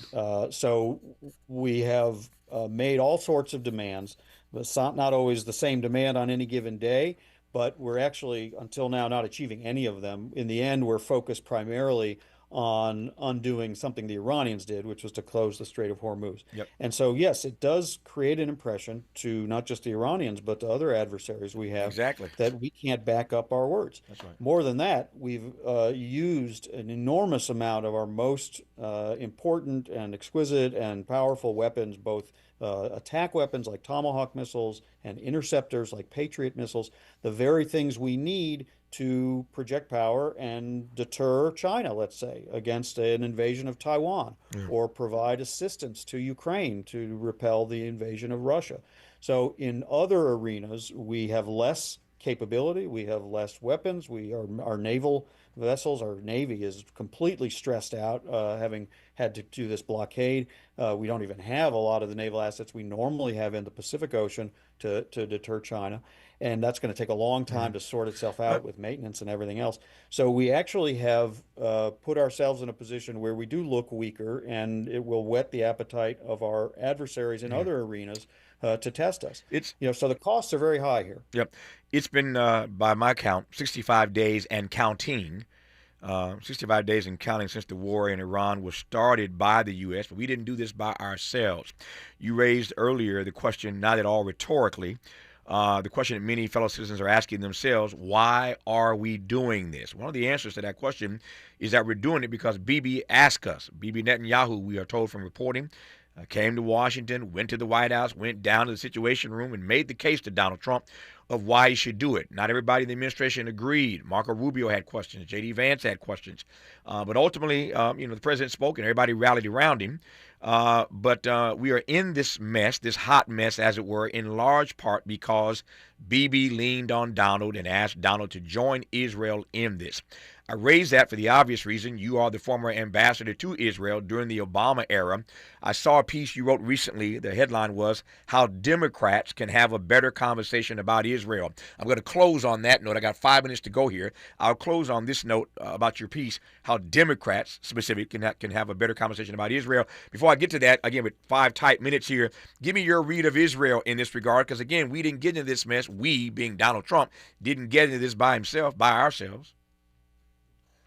So I was the U.S. ambassador to Israel appointed by President Obama. I'm very proud of having served him and served the country under him, including when we struck a nuclear deal with Iran that considerably delayed their ability to get it. And there's a legitimate need to make sure a country as dangerous as Iran does not get a nuclear weapon. President Obama was right about that. Other presidents have been right about that.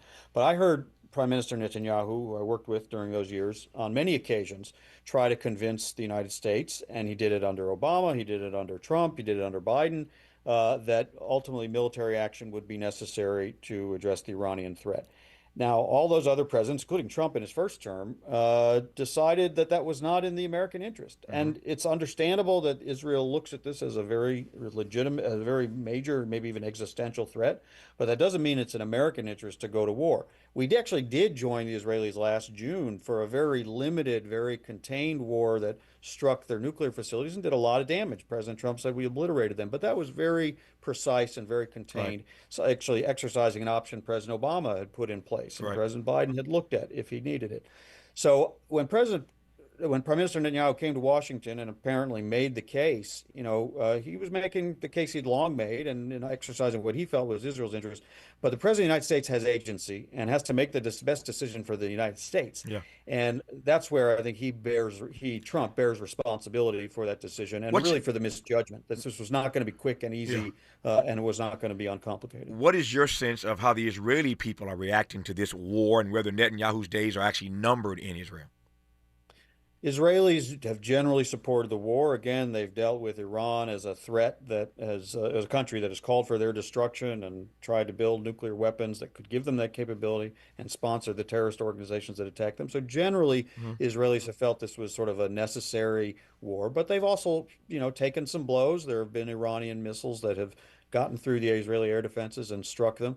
And so at the end of the day, a lot of Israelis are also very tired. There's been now almost 2.5 years of war since the October 7th attacks.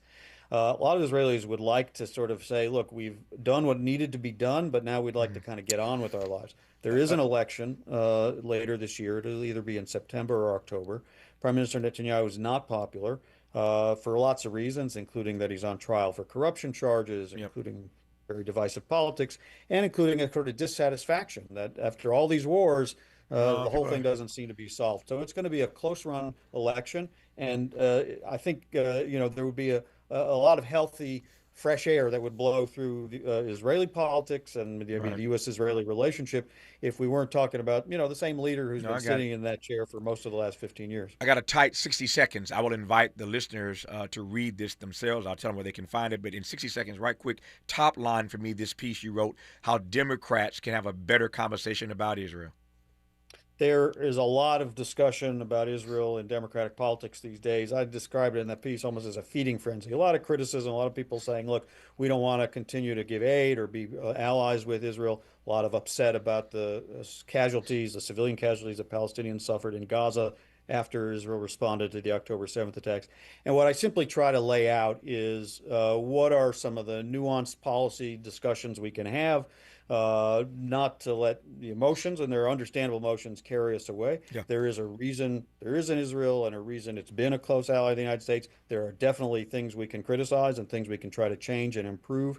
And so I lay out a series of questions that I think might help guide a responsible conversation on that. You can find the article at thebulwark.com. Thebulwark.com is where you can find the article. So for all you Democrats listening across the country right now, the piece is titled, once again, How Democrats Can Have a Better Conversation About Israel. Subtitle, It Starts with Asking Better Questions. And that's exactly what he lays out in the article. Some of the questions we ought to be asking, we Democrats, if we want to have a better conversation about Israel. Again, the piece can be found at The Bulwark. Ambassador Shapiro, thank you for coming on the program. An honor to have you on, sir. Thank you for your time. Tavis, thanks so much for having me. My pleasure. More of Tavis Smiley when we come forward. Why does Tavis say when we come forward? Because he's not going back. And you don't have to go back either. Forward ever, backward never.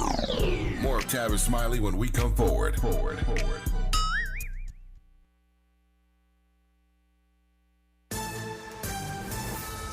I'm Bree Wood with BIN News Now. Former President Obama addressed talk of aliens during his first interview at the new Obama Presidential Center. Speaking on CBS's The Late Show with Stephen Colbert, Obama dismissed conspiracy theories. One of the things you learn as president is government is terrible at keeping secrets. He said a secret that big couldn't stay hidden.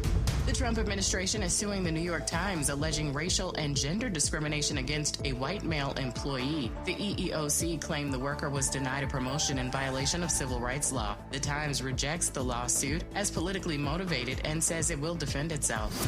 And NFL star Stephon Diggs has been found not guilty of assault in Massachusetts. Diggs faced felony strangulation and misdemeanor assault charges over an incident involving his former personal chef, Jamila Adams, in 2025. He denies wrongdoing.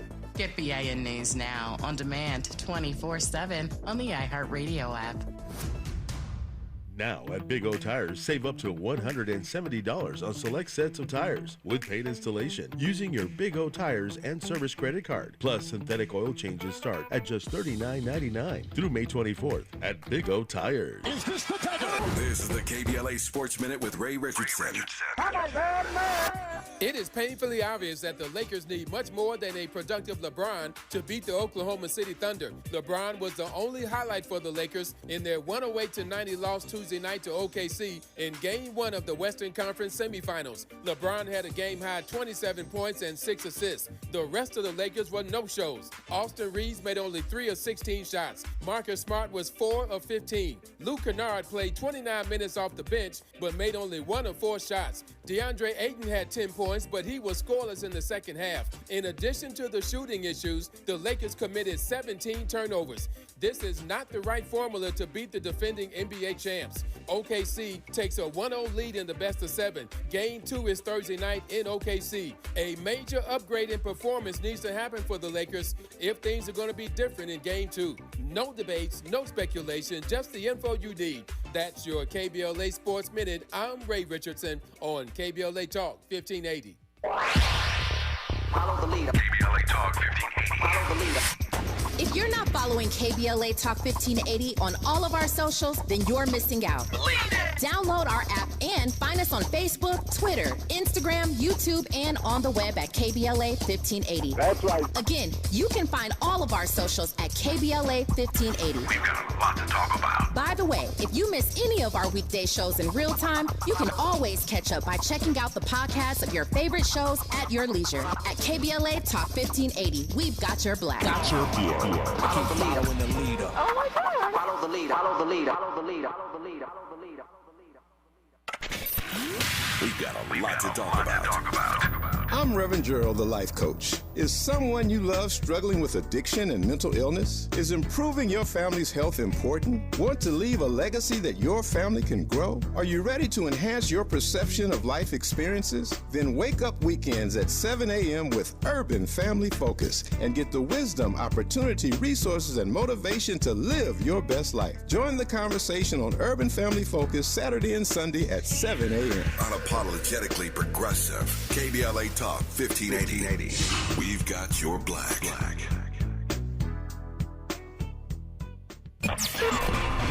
Turn the dial to where the truth lives. This is KBLA Talk 1580.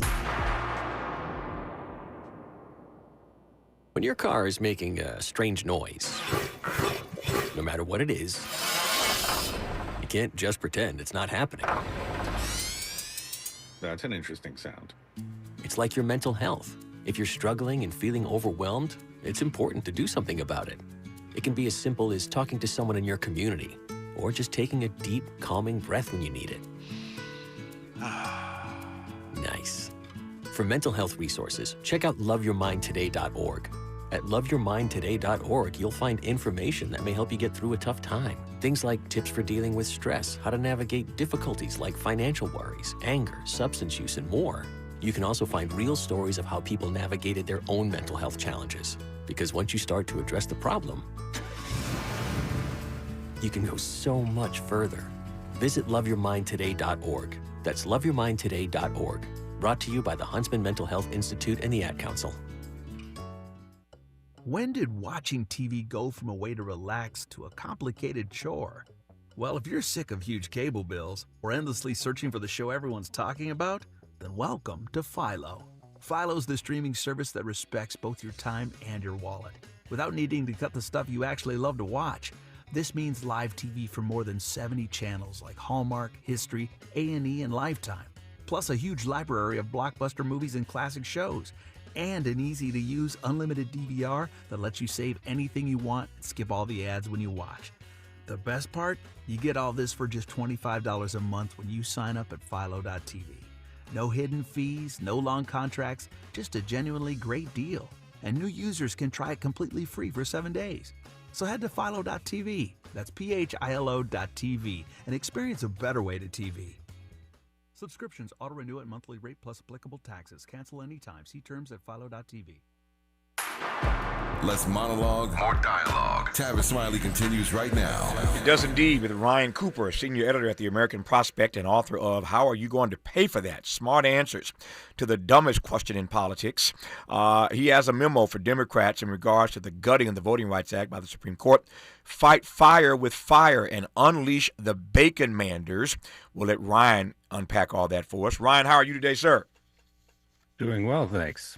Good to have you on the program. Let me start with a couple big questions, and then we can narrow this and get more to your prescription for how we fight fire with fire in a moment like this. I've been fascinated to have a number of conversations about what the fight back looks like, what the response looks like, what kind of agency do we have. So many of us believe that when the Supreme Court speaks, it is the final word, and there are some options that are available to us in terms of how we push back on this recent decision, the gutting of the Voting Rights Act. But let me start again, as I said, with a couple of broad questions. Just give me your read, first of all, about what they did. Yeah, they legislated from the bench, I think, is how the conservatives would have said in ages past. This is a section of the Voting Rights Act, which I believe it was modified in 2006 by the vote in the Senate was 98-0, if I'm remembering correctly. And the Voting Rights Act, of course, it starts at the beginning of it. It references the 15th Amendment, which unquestionably authorizes the type of stuff that the Voting Rights Act authorizes. And one of those, was the creation of minority districts, a requirement that certain states had to create majority minority districts to ensure that the people who had been historically disenfranchised by Jim Crow tyranny could have effective political representation. Basically that black people in the South could elect someone who looked like them to ensure that they weren't just being pushed around by Republicans or, back in the days before the Civil Rights Act, they were Democrats, but white racist conservatives who would dominate them and exploit them. That was what they were trying to do with the Voting Rights Act, and they've just deleted it by abusing the power they have seized for themselves through, judicial review. And the Constitution doesn't say anything about judges, the Supreme Court justices being able to, delete acts of Congress on their say-so alone. A lot of people in American history have disagreed with that notion that the Supreme Court is the final say on constitutional questions. Thomas Jefferson said it would put us under the despotism of an oligarchy. Franklin Roosevelt and Abraham Lincoln said much the same thing. And yeah, so you see why they did it. It was so that they could disenfranchise black Americans like their forebears did under Jim Crow. And sure enough, that's exactly what they're doing right now in many states across the South, in Tennessee, in Florida, and in Louisiana, just for starters. Yep. They're No, I love your quoting the right, like taking their words and putting them back on them. Right, that's exactly what they did. These six, my friend Judge Ladores Cordell calls them the six supreme disappointments. She calls them the six supreme disappointments.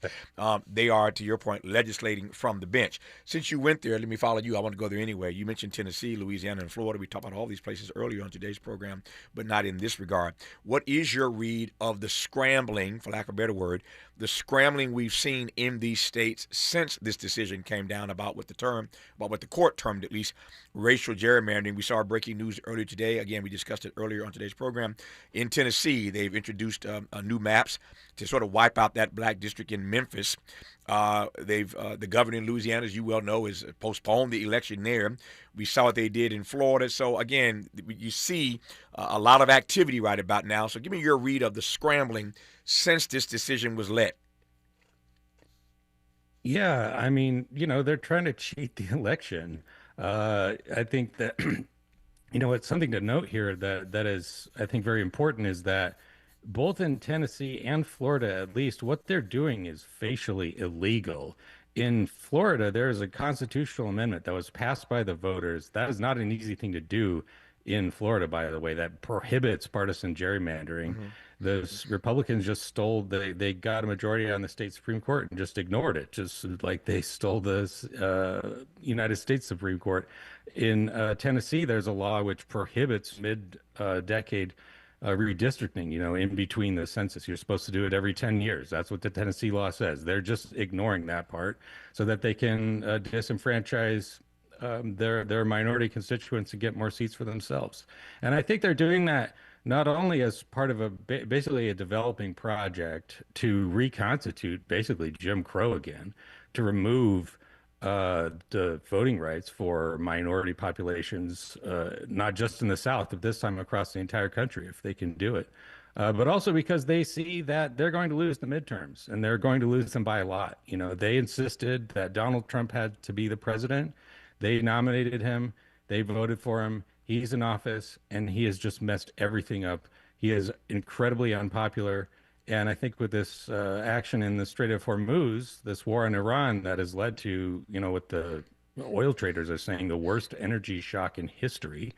Gas could be $6, $8 a gallon maybe by election day this year. And nobody voted for that, I don't think. Not even Republicans wanted that. No, No, I said on this program yesterday, Ryan, that it is interesting to me every day. I look at these numbers, look at the economies of scale, and get reminded that Donald Trump won this election. The exit data suggested to us he won this election in part because people thought he'd be a better steward of the economy. It ain't quite worked out that way. I also asked this question to one of our guests yesterday. Let me ask you this. I think I was talking to John Nichols of The Nation magazine. Now I'm talking to Ryan Cooper of the American Prospect, but same question for this guy.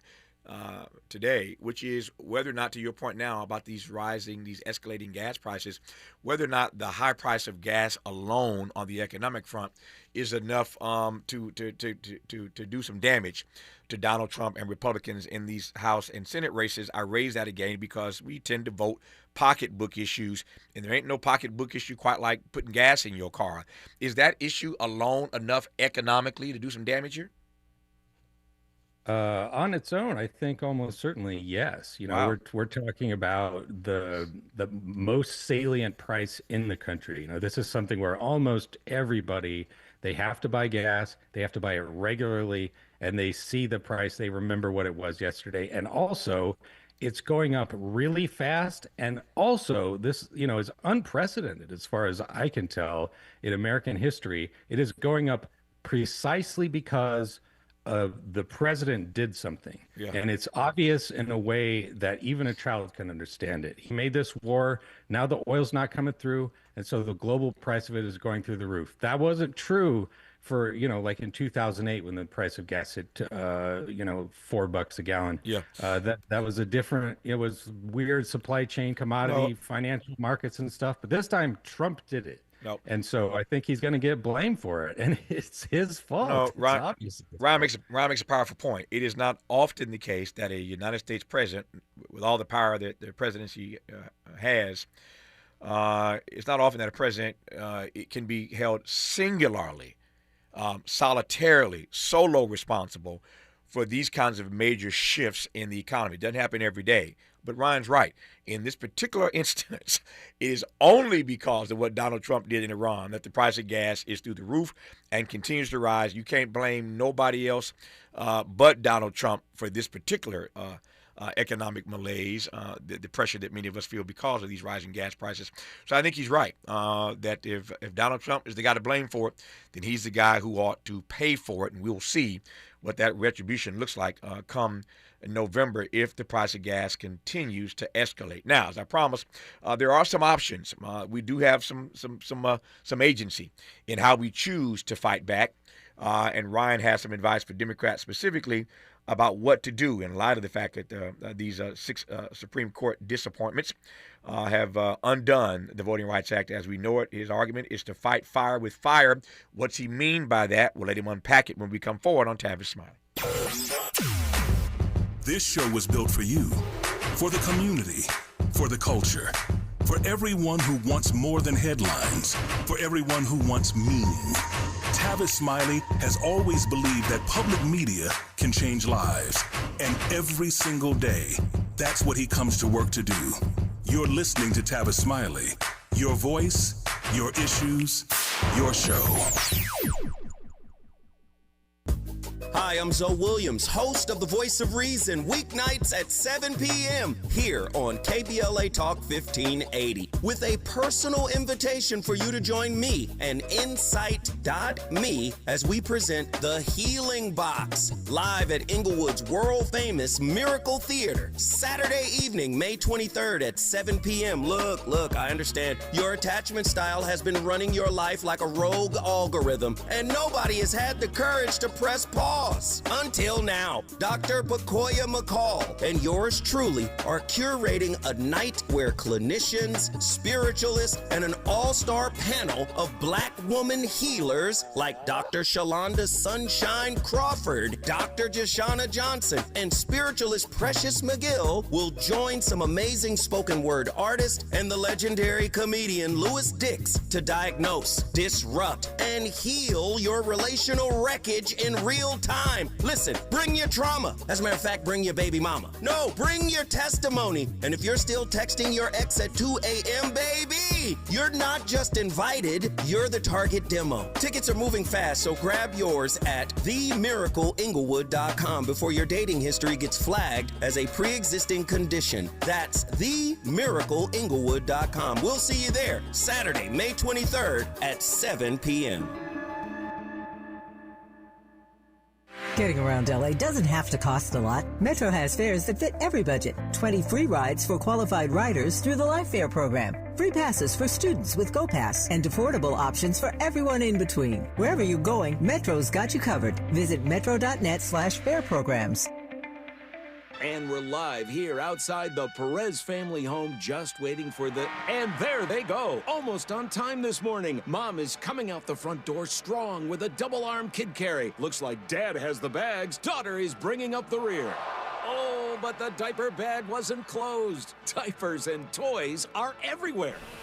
Ooh, but Mom has just nailed the perfect car seat buckle for the toddler. And now the eldest daughter, who looks to be about 9 or 10, has secured herself in the booster seat. Dad zips the bag closed, and they're off. But looks like Mom doesn't realize her coffee cup is still on the roof of the car. And there it goes. Oh, that's a shame. That mug was a fam favorite. Don't sweat the small stuff. Just nail the big stuff. Like making sure your kids are buckled correctly in the right seat for their age and size. Learn more at nhtsa.gov/the right seat. Visit nhtsa.gov/the right seat. Brought to you by NHTSA and the Ad Council. More honesty than you can handle. More empowerment than you can imagine. You're tuned in to Tavis Smiley. His piece, Ryan Cooper's piece, that is, he's senior editor at the American Prospect. His piece is titled, Memo to Democrats, Fight Fire, with the right-wing Supreme Court attacking the right to vote yet again. It's past time for Democrats to fully retaliate on gerrymandering, unleash the baconmanders, writes Ryan Cooper. That's what you wrote, Ryan. Unpack it for this audience. Yeah, so, the idea is relatively straightforward. If Republicans are going to, disenfranchise a bunch of Democrats and steal their representation in their seats in Congress, well, then Democrats should do the same thing to Republicans in blue states like New York and California. And baconmanders refers, of course, if you look at the maps where these election nerds have drawn up the most just ruthless possible gerrymanders to disenfranchise Republicans, because Democrats are so concentrated in the cities, what you do is you take like Chicago or New York City and you slice it up into a million pieces that all stretch all the way across the state, from New York City all the way up, past the Finger Lakes, or Chicago, all the way down to Cairo in the very southern tip of Illinois. And you can you can draw basically districts where Kamala Harris would have won every single one of them by like 8 to 10 points. And you could take something like 8 seats. And if Democrats win the midterms and then they do the same thing again to swing states where they win control, just like Republicans did in 2010, by the way, they could get another 10 or 12, something like that. And that would more or less compensate for what Republicans are doing right now in Florida and Tennessee and Louisiana and elsewhere, so that you would have nationally, basically the rigging and the counter rigging would counterbalance such that the national election would be roughly fair in terms of whoever gets the most votes for the House would get the most seats. I hear you're arguing about counter rigging. When we come forward, I want to come back to that argument because it seems to me, and I'm not suggesting that you're wrong about it, I just want to just probe a little more deeply your read of this. So I hear counter rigging, and that's what we saw. I'm sitting in California right now. That's what Gavin Newsom and Democrats did here. We counter rigged what they did in Texas, and we see this game being played now. This process taking place across the country. Maybe it's not a game. For some, it is a game. For others, it's really about saving the democracy, and that ain't no game. That's as real as rain. So it depends on one's perspective. But the question I want to ask when we come forward, Ryan Cooper, is what does it say about this democracy? This audience knows I often call it an experiment in democracy. We're not quite a democracy yet. We got a Madisonian framework for it, but we ain't quite realized that yet. What's it say about this experiment in democracy that we are now, it seems, in a pitched, perennial redistricting battle? that what we started now never stops. I now do not see an end to this. I think, having said that, that gerrymandering is one of the greatest threats to this democracy. I could add to that list poverty, which may be the greatest threat, climate change. The list is long of the threats to our democracy. Some of these issues appear to be intractable even at the moment. But we now find ourselves in a pitched, perennial battle around the issue of redistricting. And I don't know what that means for the future of this so-called democracy. That's my exit question for Ryan Cooper when we come forward on Tavis Smiley. In a world full of noise, one voice cuts through. Tavis Smiley has never backed down from the hard questions, never shied away from speaking truth to power and to the powerless, and he's not about to start now. This is the show people talk about, the one your co-workers quote, the one that gets under your skin in the best way.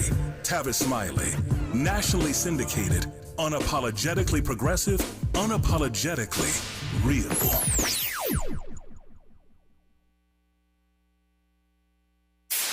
KBLA Talk 1580. We've got a lot to talk about.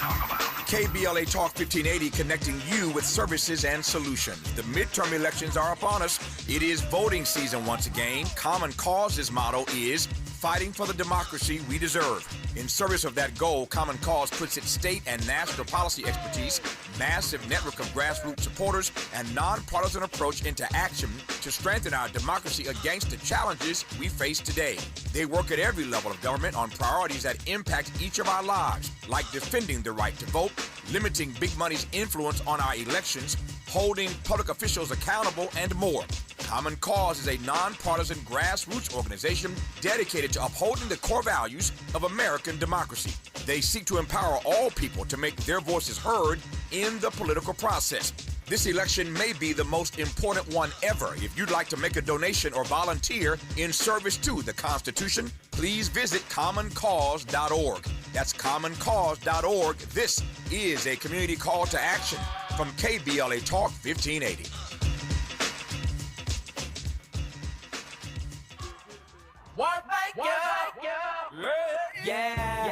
The California Crusader newspaper would like to thank all of our subscribers for their support throughout the years, proudly serving the South Los Angeles and South Bay areas for more than 40 years. The California Crusader is a multicultural, black-owned, adjudicated newspaper that focuses on providing newsworthy information to the people in our community. We're constantly looking for ways to assist businesses in our community to connect with our subscribers. We provide low-cost, effective ways to promote your business with our reasonable and affordable advertising rates. You can participate by suggesting, sharing, and submitting your stories on the California Crusader newspaper Community Share Facebook group page, or visit our website at cal-cruise-news.com. That's calcruisenews.com. Then click on the Submit Now button located on the top right corner of the homepage, or text CCN to 42828. Again, text CCN to 42828. The California Crusader newspaper, working together to build a better community for our future. Subscribe today. Out here, in the middle of all these acres, it can feel like you're the only person on Earth. And sometimes, that's how it feels when you're going through tough times. Stress builds up, you have trouble sleeping, maybe your mind is racing and you just don't feel like yourself. So what do? We get help. Lots of people are struggling with their mental health. It's more common than you think. The good news is, there are people in our community who are here for us when times are tough. Sometimes, just talking to someone can make all the difference in the world, so we don't feel so alone. One thing you can do is visit loveyourmindtoday.org for simple steps you can take to find the right solution for you. Whether it's hearing stories about what other people are going through, or finding the resources we need to navigate the stresses in our lives. Visit loveyourmindtoday.org. That's loveyourmindtoday.org. Brought to you by the Huntsman Mental Health Institute and the Ad Council.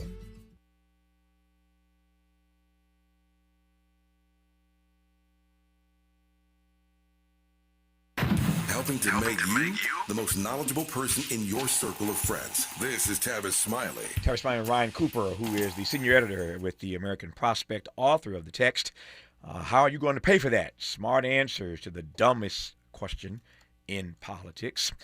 Pleased to have Ryan on this program for the next 2.5, 3 minutes, which is all the time I have left in this hour. So, Ryan, you heard my exit question a moment ago. We are now, as I said earlier, in a pitched and perennial redistricting fight in this country. That means what for the future of this democracy? I mean, I would say two things. First, that America has not been a consolidated democracy for most of its history. Especially the South. We had democracy arguably during Reconstruction for less than a decade. And we had democracy from about 1965 to 2013 when John Roberts overturned the core of the Voting Rights Act the first time. And yeah, so we're just returning to a sort of normal pattern in some ways. And it's a fight, and it's going to be a fight for a long time. But the other thing I'd say is that single-member districts are a very primitive way to allocate your seats in a legislature, and there are different ways to do it. I think the best way that is sort of consonant, wouldn't require huge, changes to the Constitution, would be multi-member districts, a sort of proportional representation type system, where instead of just having one, you have like a district, a big old chunk of California, say, and then the top 5 candidates maybe would all get seats for those votes. And so everyone would be represented more or less, even the, Republicans in blue states, Democrats in red states. And it wouldn't be possible to gerrymander in the same way. That's how it works in a lot of other countries. I think we learned from that example. Yep. And very quickly, what's your view? I'm pivoting here. What's your view of ranked choice voting? That's good. It goes very well with the system I mentioned before. Right. The multi-member districts. It makes it a lot easier for parties to coordinate, and it reduces polarization. We saw that how the members of the left in New York City, which has that system for the Democratic primary for the mayoral election, the left was able to coordinate and work together because it wasn't that only one person could win. You could say, well, I'll rank everyone that I like, and then whoever gets the most net sort of support wins out. Yep. And it's a great idea. He is senior editor at the American Prospect, author of the book, How Are You Going to Pay for That? Smart Answers to the Dumbest Questions in Politics. Ryan, good to have had you on the program. Thanks for your insights. We'll do it again, my friend. My pleasure. More of Tavis Smiley when we come forward. KBLA 1580 Santa Monica.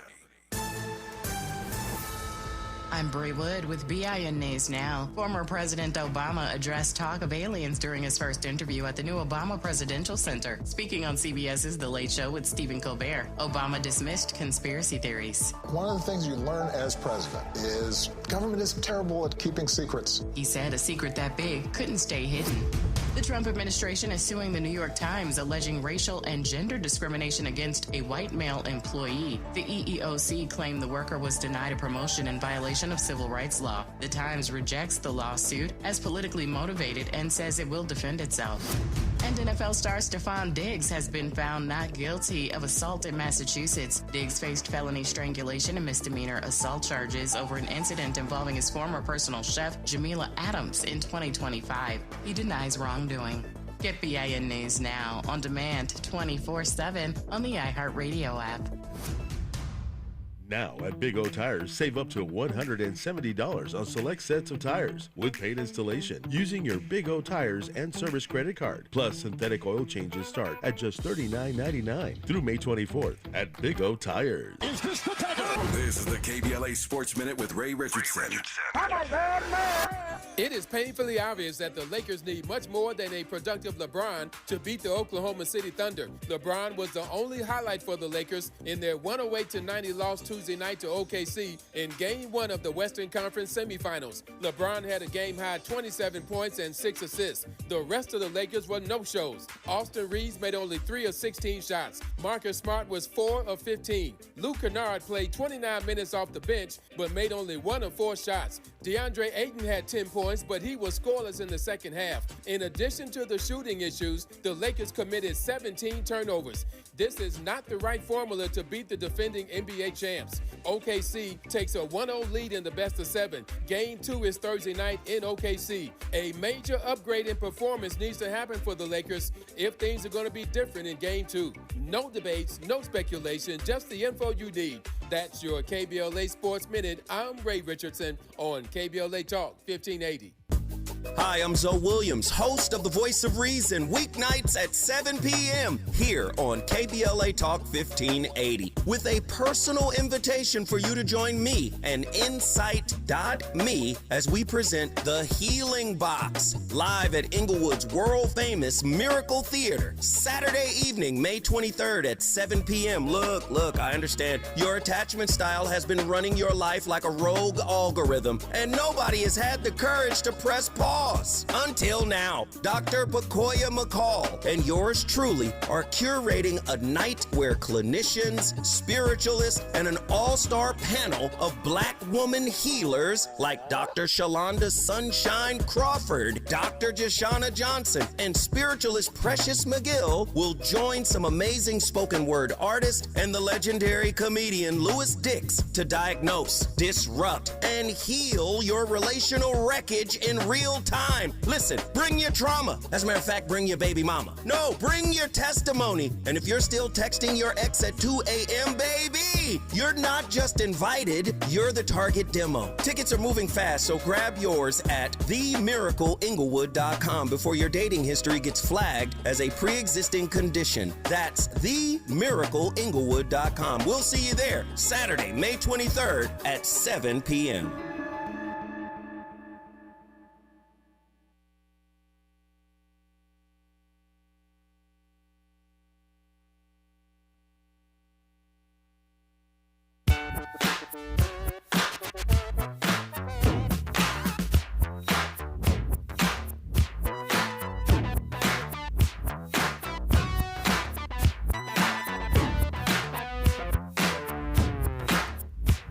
This is a story of famous dog. For the dog that chases its tail will be busy. These are clapping dogs, rhythmic dogs, harmonic dogs, house dogs, street dogs, dogs of the world unite, dancing dogs. Yeah, counting dogs, funky dogs. Nasty dogs.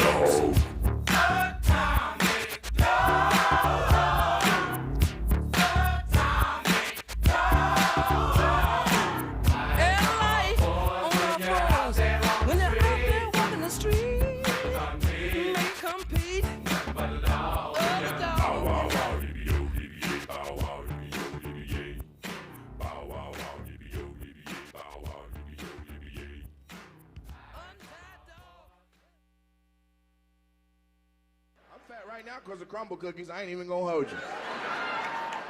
And I know it's people that had crumble cookies and you're like, I just don't get it. Go back. They change them out every Monday morning at 7:28 a.m. Don't ask me how I know the schedule, just know I'm plugged in. Crumble cookies don't even sit in the box like regular cookies. Regular cookies just be in the box. Crumble cookies be in the box like, what's up? What's up? You take a bite out of me? What's up, baby boy? They down there selling cultural cookies to make you come get a cookie just to support your people. I'm not, listen, Cinco de Mayo, they dropped a La Leche Flan churro cookie. This is the most racist Mexican cookie I ever heard of. Mexicans heard that, like, how do you do all three? They figured it out. I called my Mexican homeboy up. I'm like, bro, they are selling the recipes from your culture to get you to come down there and eat. He was like, I'm already down here, fool. What you mean already down? He's like, yeah, I'm down here, bro. I've been here since the Cuatro de Mayo, man. We camped out. Like, you've been there since yesterday? You gonna eat those racist cookies? He's like, they're delicious, fool. Wait till February. He hung up. I'm like, February? Why does February matter? February came around, cornbread cookies. I'm not cornbread cookies. When I tell you I've never driven across town that fast in my life, I was drifting. And it better be good too, or I'm protesting. I told you we get our laugh on today in our final hour. Comedian, actor, and entrepreneur Nate Jackson is here to talk about headlining the Netflix is a Joke Festival, his Big Dog comedy tour, and his signature ability to crowd work like no other. I told y'all earlier, I became a Nate Jackson fan some time ago, in part because when I first saw him, I saw him on television, not in person. I said, who is this Negro working this crowd like this? I've seen a lot of great comedians. I've had the honor to interview most all of them in my career, but I'd never seen anybody work a crowd like Nate Jackson. He is the master of crowd work, and I'm honored to have him on this program. Nate Jackson, how are you, sir? Fantastic. How about yourself? Man, if I complained, I'd be an ingrate. I'm doing well, and I'm delighted to have you on this program. I must start with this, though. Whenever anybody these days plays Atomic Dog, you have to start by asking, did you make the mistake of pledging Q, or is that just the theme song for the Big Dog Comedy Tour? No. Someone would be absolutely crazy to pick that as a theme song of anything. I'm definitely a Q. Yeah, well, I phrase it that way. Did you make the mistake of being a Q? Because clearly I'm not a Q. I'm a Capo, but I ain't mad at the Qs. I'm just messing with you, man. I love it. I love it. I'm unbothered. We all make choices. We all make choices, and I know better than to make a choice to mess with a comedian, so I'm going to stay in my lane. I'm going to stay in my lane and let you do what you do. First of all, as I said, it's a delight to have you on this program. I want to just go right at it, man. We'll get to Netflix and everything else. I got an hour with you, and I'm glad I got the time. As I said, I've been blessed to talk to everybody and to interview everybody over the course of my career. I'm just grateful for that. And I love comedians, as everybody knows. I love musicians. I love comedians. I love artists. And people ask me sometimes, who do you like interviewing the most over the course of your career? My answer is always the same. If I had my druthers, I would talk to artists all the time because at their best, artists are open, artists are transparent. And I believe that, again, at their best, Nate, artists are the gatekeepers of truth. Even when you're a comedian, artists tend to be, to my mind, the gatekeepers of truth in this society. And so I celebrate artists all the time. But again, I ain't never seen nobody do crowd work like you. So let me just start talking with you about your crowd work and how you became the master of that. Okie dokie. Go. I had a lot of comedy shows that I produced from the Pacific Northwest, and we don't have a lot of black people, but we have enough, and we have enough to have a good time on a consistent basis. And at one point, I had the largest one-night comedy show on the West Coast. It was on Thursday nights, and we did about 380 to 420 people every single Thursday night. And I hosted that, and in all honesty, that was way bigger numbers than where I was at talent-wise to be in front of every week.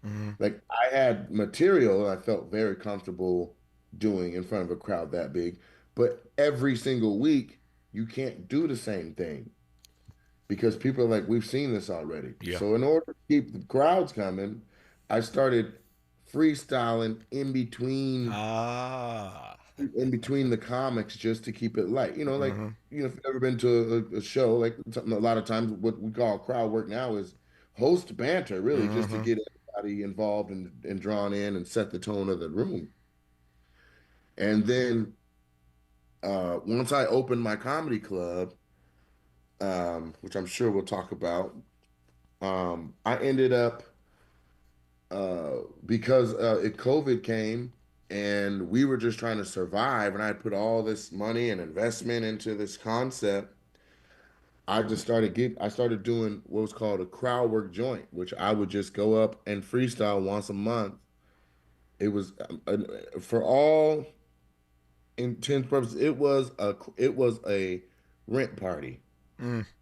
I was literally on stage because I was like, we got to make this rent. And I know if I perform, it's free. Anybody else I book is going to be like, where the money at? And I'm willing to perform and not pay myself. And so I did one, and we happened to be recording it. Somebody was smart enough to be like, I just feel like we probably should put a camera on this. If you're about to just go up and make up stuff for an hour, let's just see what happens. Yeah. And I was like, none of this is going to be valuable material. I'm just literally going to go up and mess around. And I'll be surprised if more than 50 people come. Well, 120 people came live. We shot it, and there was it had some it was great overall, but it had some moments that were like, wait, we can see the lightning in the bottle on this. We can see when you're like making it up on the spot, and we can see your genius is actually showing. What we've never filmed, what we've never shown, but what everyone in the Pacific Northwest is aware of quietly, we caught. Hold that thought, Nate. We're going to talk more about that particular genius when we come forward. I'm glad I got him for the whole hour. Speaking of sold out shows, he knows how to sell out a show, and not just in the Pacific Northwest. He's here in L.A. Netflix is a Joke Festival is underway. He has not one, not two, not three, but 6 sold out shows, so you can't even get in. I don't know why I'm even talking to Nate Jackson, because I'm promoting this show at the Laugh Factory, but you can't get in. They're already sold out. But I want to talk to him anyway, and we'll do more of this when we come forward on Tavis Smile. Every day, somebody somewhere is trying to silence the truth. Not on this show. For over 3 decades now, Tavis Smiley has been bringing you the conversations that matter, the voices that challenge, the ideas that move us forward, from the halls of power to the heart of the community. Tavis covers it all. Real talk in real time. This is Tavis Smiley. I need a little range, step to the range. There's a new flavor in town, the Jalapeno Ranch Club at Chick-fil-A. With that juicy Chick-fil-A original spicy or grilled chicken, a buttermilk ranch bun, candied bacon, pepper jack cheese, and jalapeno ranch sauce. It's got big ranch vibes with a little heat.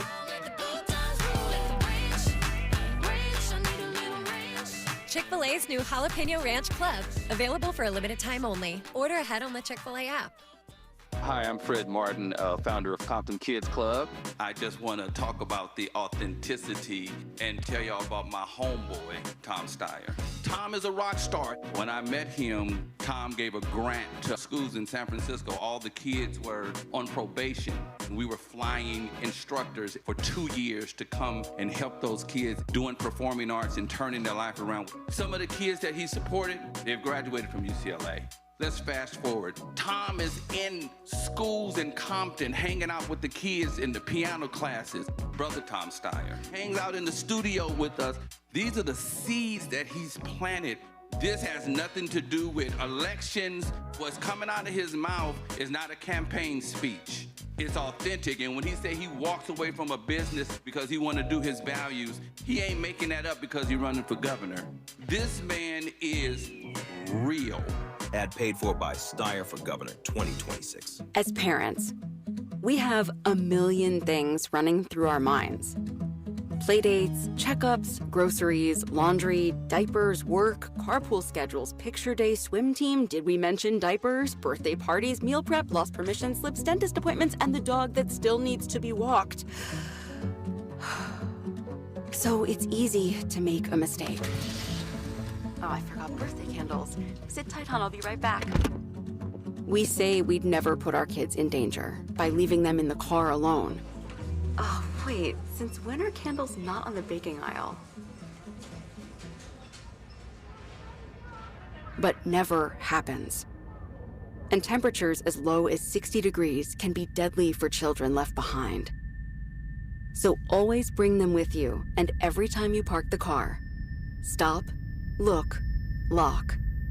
Brought to you by NHTSA and the Ad Council.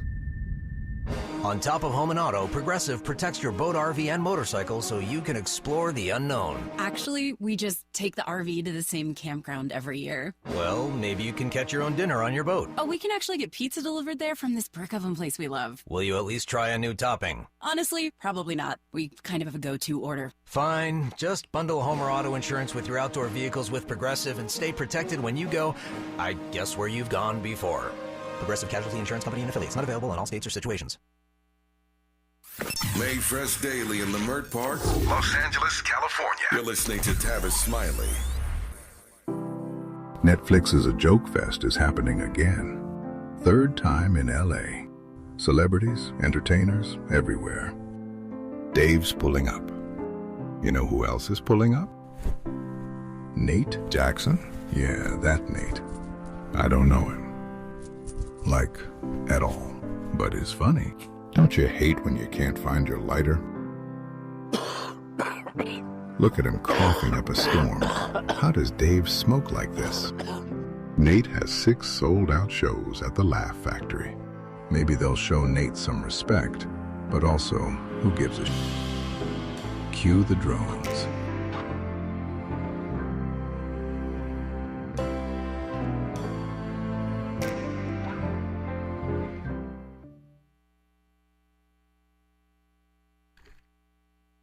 I'm Tavis Smiley. Our guest in this hour is Nate Jackson, who I'm honored to have on this program, comedian, actor, entrepreneur.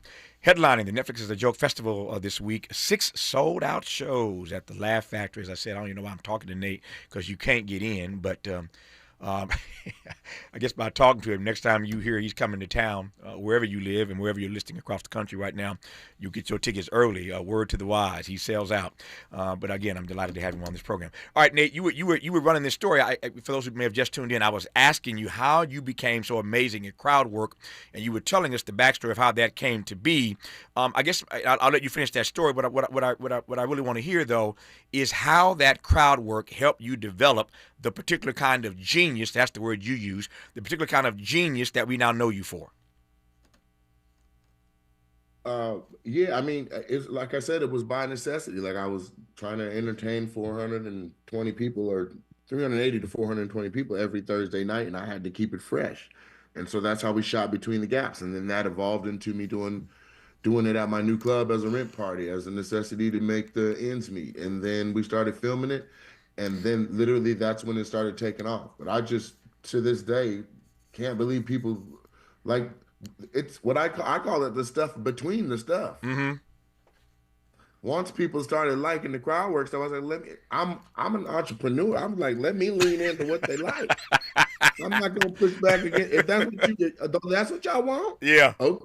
So let's do some more of that. And so now there's 40 to 50 crowd work joints on YouTube. There's playlists. It's changed my life. I'm on international tours, and people are like, do the crowd work. Yeah. And so I do 75, 80-minute long shows. And I do material. I do stories, and I do crowd work. Like, it's a very well-rounded show that wraps up very nicely. And so the Netflix special is just a taste of that, because I had to cut my set down to get it to 60 minutes. I'm sure. For Netflix. Yeah.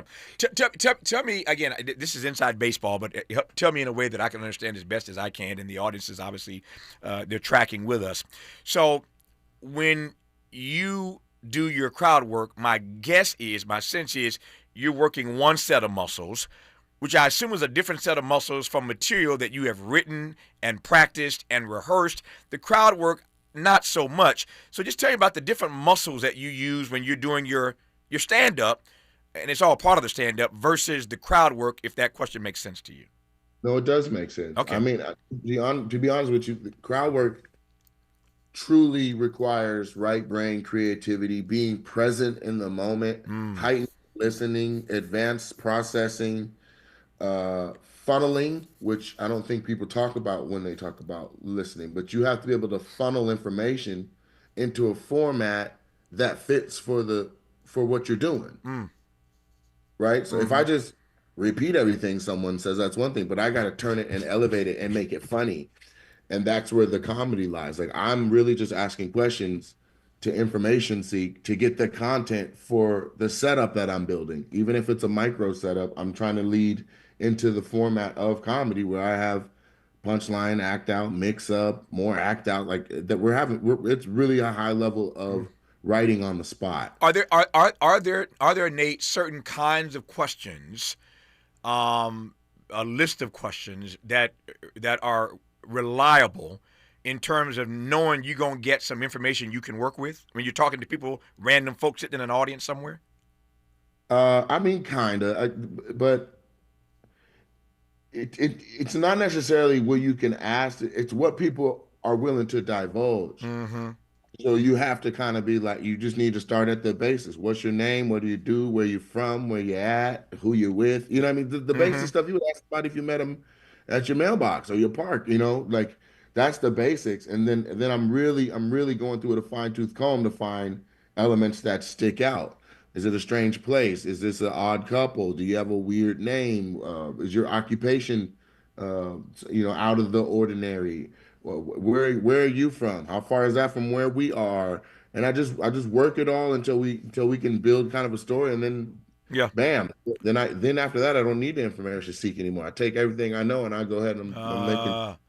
Is this? I mean, let me ask you. Set your humility aside just for a second here. So you accuse that should be easy to do. Set your humility aside. Is this a gift that you have? And obviously there are others who have it. Is this a particular gift, or is the crowd work thing the kind of thing that any comedian can learn to do if they apply themselves? It's both. You have to be gifted. And that's what makes me different, right? But I'm sure somebody can put in 10,000 hours and then look a certain way. Yeah. I have literally already. I was before stand-up. I was always this person. One of my best friends called me and was like, "Isn't it just crazy that all you're doing is what you were doing on the back of the football bus on the way to games?" Like people think like this is some crazy. Like, Doug, you used to cook us every day. Like it just is what it is. It's like, yeah, I know. And so, that's the part that's the most beautiful thing of it all, because when you get into entertainment, you work on all your skill sets and you try to be as malleable as you can and take the path of least resistance to make as much money and leave a mark on society and some legacy behind. And sometimes the thing they're known for is not the thing that they're truly innately gifted at. And I'm so blessed that what I do is what I am. Yeah, I love that. I talk all the time to people in the broadcast business. I've been blessed to do this for a while, as you know, and so I have my own station here in L.A. This show is syndicated across the country from my station here in L.A. But I teach a class, for that matter, online about the art of conversation. And I was just teaching in this class a few weeks ago that you will never be a great conversationalist if you are not first a curious person. You can't be a great conversationalist if you're not a curious person. And I believe, if I can pivot here, that the greatest comedians, are people who are themselves curious people. It's one thing to stand up and do your bit, to do your set. But I find that people who are curious are even better at the comedy thing. One, do you agree with that? And number two, I raise that because my study of your work suggests to me that you are a curious person. And I thought about that when you mentioned your boys who said that's what you was doing back in the day. You was cooking us back then. But this crowd work thing you've mastered with these questions suggests to me, and other things I've watched about your stand-up, that you're a curious person. Does any of that make sense to you? 100%. You have to be curious, inquisitive. You have to. Most common one. How does that work? What's the meat and potatoes to that decision or that thing? Why is that way? Reverse engineering. I mean, it really is you cannot elicit emotion from people on a nightly basis consistently and not have a ton of particular skills pertaining to curiosity, like I said, funneling or content develop. It's not possible. So when you should hear, like last night before my show, we were hanging out in the green room at the Laugh Factory. It's Earthquake, D.L. Hughley, and myself, and with the cigars. And the conversation could have been held in the conference room of the Getty. Like we weren't talking about, you know what I mean? It wasn't all. It wasn't all. Do you cuss on this show? I don't, and if you do, we're gonna bleep it out. So I ain't gonna ask you to not be yourself, but it will get bleeped. Okay, well, I don't want unnecessarily to get me a bleep.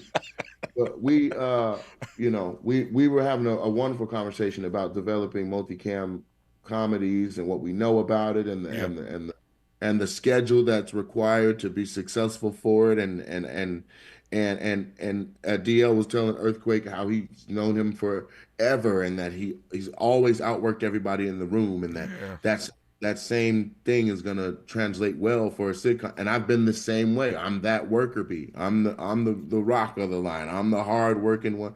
My dad instilled that in me, being that he grew up in Bonita, Louisiana, and we just can't play around with our hard work and our work ethic. So that's the kind of conversation where you think we were cracking up and making fun of each other, but we're sitting up having a very high level intellectual conversation that we could have been having in the conference room at the Getty or on the 8th hole of Saratoga. Well, first of all, when you said DL was there, I knew the cigars were there. So if DL's in the room, I know that y'all was smoking some cigars. I know that, number one. But my team went very far to find the specific cigars that DL likes, because I knew he was going to be down there, and I wanted to make sure that he knew he was appreciated, respected, and I paid, deference. How cool. That. How cool is that?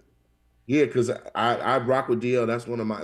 We've gone from complete strangers to I'm a fan of his work to he respect me as a businessman, then actually respect my craft, and then now we just flat out friends, frat brothers, and all stuff. Like, we gonna hang, let's hang. No, he's my boy, man. We, as a matter of fact, this audience knows this. Every February in Black History Month, we do a program every year that honors people in a particular lane, a particular category. And this year, because of all the drama that we all trying to navigate in this Trump era, we decided, Nate, this year to go counterculture or counter programming. Did something we had never done before. This year we honored, because we're a talk station, and so we tend to stay in the serious lane for the most part. But I love comedy as much as anybody else. So this year we honored comedians, and we had a wonderful time. Martin Lawrence came out. DL came out, Earthquake came out, Dion Cole came out, Melanie Camacho came out, and Lunel came out, and we honored the 6 of them at our Black History Month luncheon this year. We had a heck of a time with all them Negroes in the same room, and everybody got to the microphone and had their turn when they received the award. Mayor Karen Bass, the mayor showed up, everybody was there. It's just a huge turnout, oversold here in LA. So I love giving people their flowers while they can smell them, and so I'm glad to hear that you gave DL his props last night. He deserves it. And DL is a colleague on our station here in L.A. DL runs in the afternoon, so every day 2 to 4. He's on this station, as a matter of fact, with this program. So DL's a great guy. We love him, and I'm glad, again, to hear that you gave him some love last night and got the cigars that he wanted. I got 60 seconds here to go now. I got you for the rest of the hour when we come forward. But very quickly here, when you asked if we cussed on this show, why did you ask? Were you itching to drop an F-bomb or something in that moment? No, I was going to say that what we weren't talking about was low frequency, So I wanted to pivot from calling something some bullshit, and just to say, it was high level conversation. I got you. And we will bleep out the BS word, so it's all good. His name is Nate Jackson, and I'm thrilled, as you can tell, tickled, in fact, to have him on this program. We've talked about the comedy stuff. We talked about that piece. We'll get to the acting stuff. You just heard him talking about the conversation he and Quake and DL were having last night about acting and camera sets, etc. And he's mentioned the entrepreneur piece, but I ain't got there yet. He is unlike most comedians because he owns his own comedy club. So we'll talk about that. Just getting started here with Nate Jackson, who is in L.A. For sold-out shows as part of the Netflix Is a Joke Festival. More when we come forward on Tavis Smiley. Who's sitting across from Tavis this week? Leaders, legends, game changers. The people shaping the country and the culture. They come to Tavis Smiley because this is where the real conversations happen. No spin, no fluff, just straight talk and straight answers. Tavis Smiley, because the Kingian question, where do we go from here, starts right here.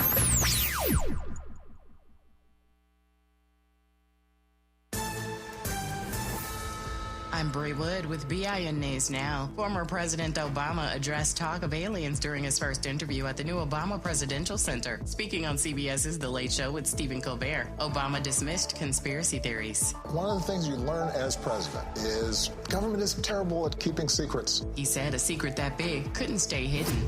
The Trump administration is suing the New York Times, alleging racial and gender discrimination against a white male employee. The EEOC claimed the worker was denied a promotion in violation of civil rights law. The Times rejects the lawsuit as politically motivated and says it will defend itself. And NFL star Stephon Diggs has been found not guilty of assault in Massachusetts. Diggs faced felony strangulation and misdemeanor assault charges over an incident involving his former personal chef, Jamila Adams, in 2025. He denies wrongdoing. Get BIN News Now on demand 24/7 on the iHeartRadio app.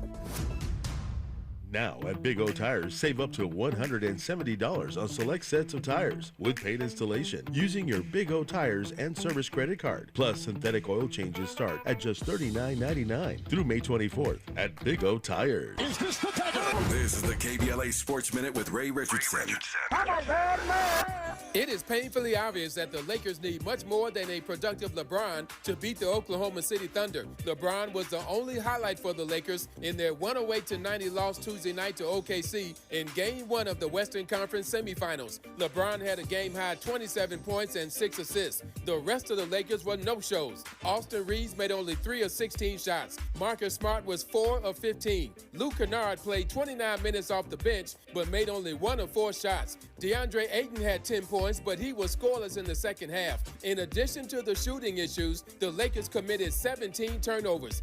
This is not the right formula to beat the defending NBA champs. OKC takes a 1-0 lead in the best of 7. Game 2 is Thursday night in OKC. A major upgrade in performance needs to happen for the Lakers if things are going to be different in Game 2. No debates, no speculation, just the info you need. That's your KBLA Sports Minute. I'm Ray Richardson on KBLA Talk 1580.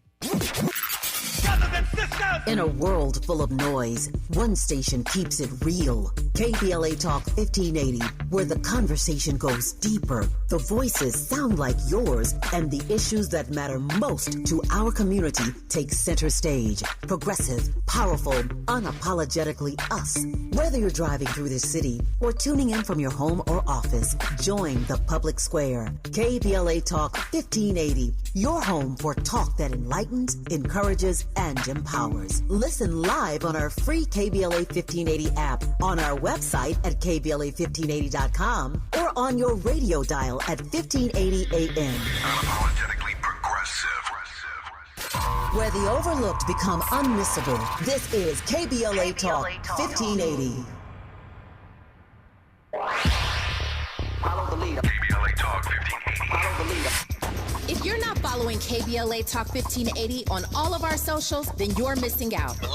Download our app and find us on Facebook, Twitter, Instagram, YouTube, and on the web at KBLA 1580. That's right. Again, you can find all of our socials at KBLA 1580. We've got a lot to talk about. By the way, if you miss any of our weekday shows in real time, you can always catch up by checking out the podcast of your favorite shows at your leisure. At KBLA Talk 1580, we've got your black. Got your black. Follow the leader. Follow the leader. Oh my God. Follow the leader. Follow the leader. Follow the leader. Follow the leader. Follow the leader. This is the story of the one.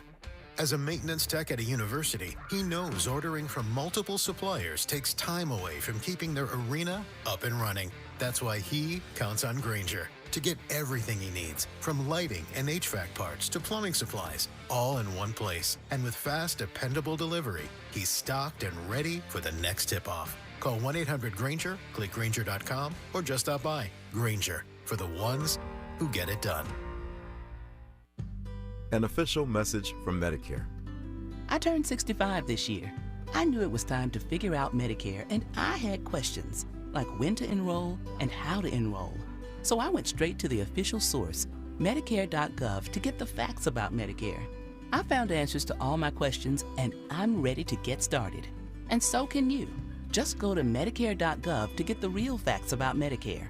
Paid for by the U.S. Department of Health and Human Services. When did watching TV go from a way to relax to a complicated chore? Well, if you're sick of huge cable bills or endlessly searching for the show everyone's talking about, then welcome to Philo. Philo's the streaming service that respects both your time and your wallet, without needing to cut the stuff you actually love to watch. This means live TV for more than 70 channels like Hallmark, History, A&E, and Lifetime, plus a huge library of blockbuster movies and classic shows, and an easy-to-use unlimited DVR that lets you save anything you want and skip all the ads when you watch. The best part? You get all this for just $25 a month when you sign up at Philo.tv. No hidden fees, no long contracts, just a genuinely great deal.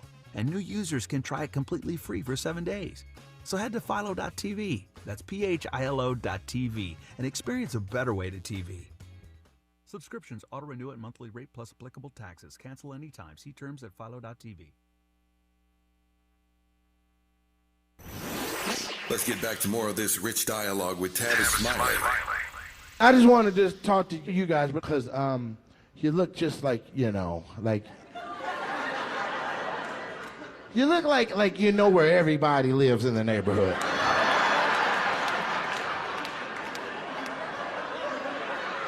The chicken's got a new lawnmower.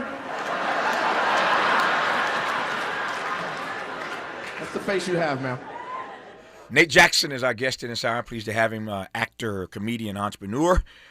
He is headlining Netflix as a joke. It's underway right now here in L.A., Southern California. Unfortunately, you can't get in to see him there because he is sold out. All 6 shows. That's a lot of love, man. They show Nate love. 6 shows sold out here at the festival. So he's here in L.A. right now. He will be in Tacoma on, what is today's date? The 6th. So he's in Tacoma, back at his own comedy club. We'll talk about that in a second here. Nate Jackson's Super Funny Comedy Club. That's May 9th. Then he heads to Brooklyn, to the Brooklyn Improv for a few dates in middle May, May 14 through 16, and then May 21 through 23. He's going to Honolulu, the Blue Note, Hawaii. That's in July. Then he goes to Auckland, New Zealand. I ain't mad at this nigga. He's going around the world. He's going to New Zealand in July 14th. Then he is on an Australia tour more broadly, which stops in Sydney, Melbourne, Brisbane, Perth. Going to Australia, then comes back here in August to spend some time in Las Vegas. So Nate is a busy guy, but thankfully took an hour out of his schedule to sit and to talk to me. And for that, again, I am deeply, deeply grateful. I want to talk about your comedy club, Nate Jackson, Super Funny Comedy Club in Tacoma. Again, it's not often that I introduce people on this program who are comedians, and I refer to them as comedians, actors, and entrepreneurs. But you squarely fit in that latter lane, that latter category. Tell me how that came to be, and not just about how it came to be, but why. Like, why would you choose to not just do what you do on stage, but to burden yourself with being an entrepreneur and all that comes with that? I know something of that. Man, I didn't know that level of the burden when I said, let me do this. I didn't either, Nate. I did not either. What do you mean? Yeah. My God, you go from like, let me just work 6 hours, 8 hours a day to, you know what, let me just never not work. My goodness. So, long story short, because I had so much success with the Thursday night show, I was like, you know what, it's time to actually own a venue and be able to throw shows, because if you understand the business of comedy, here's exactly what it is. If somebody throws shows at another venue, that venue makes the liquor revenue. And so whoever the promoter is basically has to run the entire function off of the door. So what you spend to get in is how we eat. And then once you're there and everything you eat and drink, that goes to the owner of the building. So unless the building is part of that's who you're trying to support, I wish people would just understand that, because people be like, man, let me get some free tickets. Let me get some free tickets. Then we let you in and you eat and drink all night. You just walk right past giving me and my concept any money. So by owning the brick and mortar and taking on all the liabilities that come with it, it gave me a chance to take a shot at, the beauty of what's possible with, when you actually are responsible with, managing and running, operating a bar, club, restaurant license, having your liquor license. So I wanted to have access to that. And so I do. And that's what we do at the Super Funny Comedy Club. It's the biggest Black-owned comedy club in America. I think it's one of 5 right now. I believe it is one of 4, I think. And then there's a new one coming in. Just heard about it yesterday, actually. It's supposed to be coming in New Orleans. Somebody's gonna take a crack at it. There you go. We better put them higher up on our prayer list then. We pushing them way up on our prayer list if they're gonna take a crack at it. If the owner can't go on stage and make some money without it costing the business, it is. They in trouble. Yeah, no, I hear you. I hear you.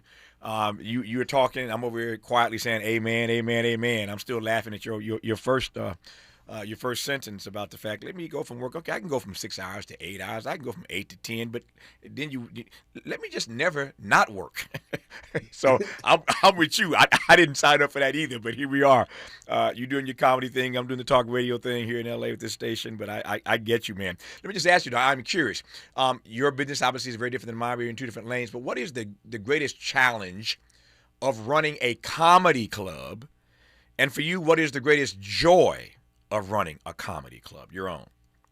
The greatest challenge is literally just all the different tasks, like the amount of, it's like a never ending to-do list. And as soon as you get everything crossed off, here come the next week, and the same list is present again with a new person, new name, new talent, a new sect of the community that you're like, oh, we got to get this marketing up and out to that person. You know what I mean? So that's what it really feels like. You ever see like little kids at, like, maybe say you're at a wedding or wedding reception and they're starting to wind down and they're taking all the balloons down, and the little kids start playing that game where they hit the balloon and just keep it in the air?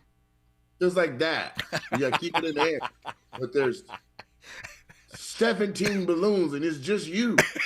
So you got to start getting good people around. You know, you got people that say, hey man, you just don't let that balloon hit the ground. I'll do the other 16. That's it.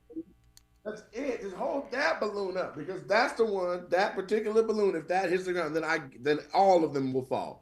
But if you just do that, and so then you start building a team around, and you get some people who you respect and can rely on, and they understand what you're building and what you've built, and then they start getting the heritage and the legacy and the lineage of the place. And so that's where we're at now. And so for us particularly, we were at one location for 5 years and then moved. And we moved to a much better location in our city and a much more amicable landlord-tenant situation.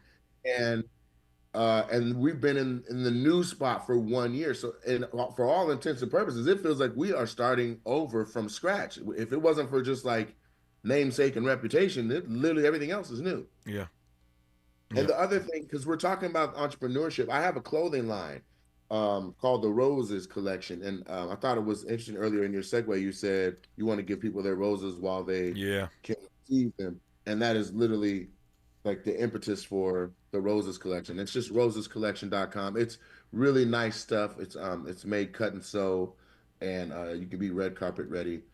I am selling the type of things that Gucci is making for $1,200, and my stuff is $99 and $129. What made you want to get in that lane? I mean, I've been at this a while. I've been at this long enough to know that if you start, I say this all the time to people, if you perfect whatever gift God gave you, if you perfect that thing, it will make room for itself. In other words, it will open up other lanes, other doors for you to do other things, and you got to pick and choose what you want to do. Why'd you pick and choose that lane? Well, I'm just literally following everything that was ever an interest of mine. Yeah, I like that.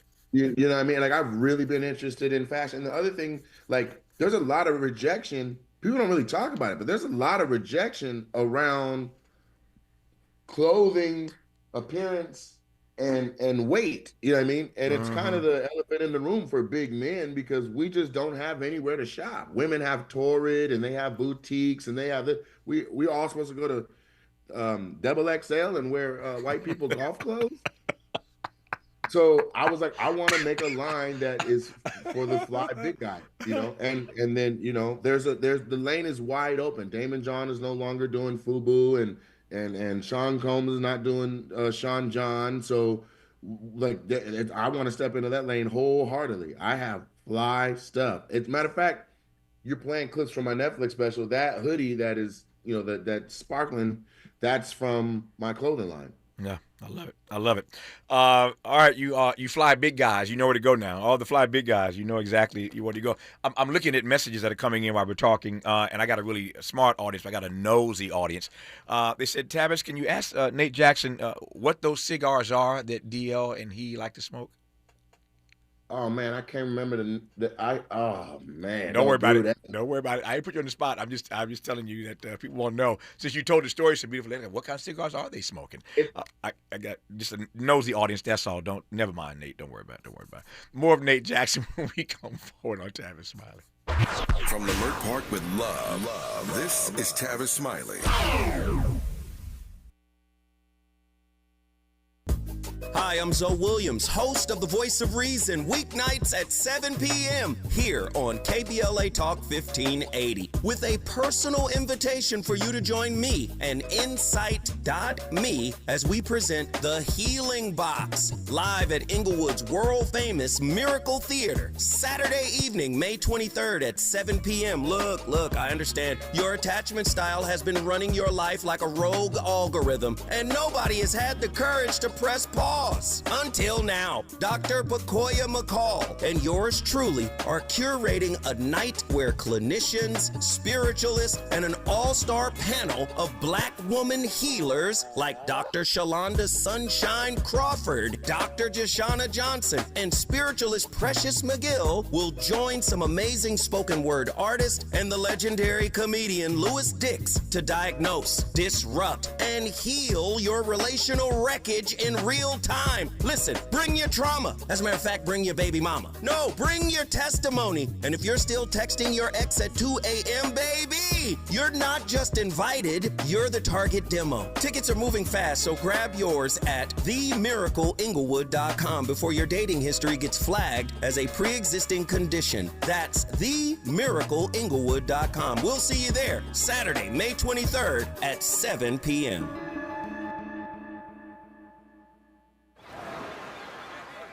Hear that? That's the sound of your life.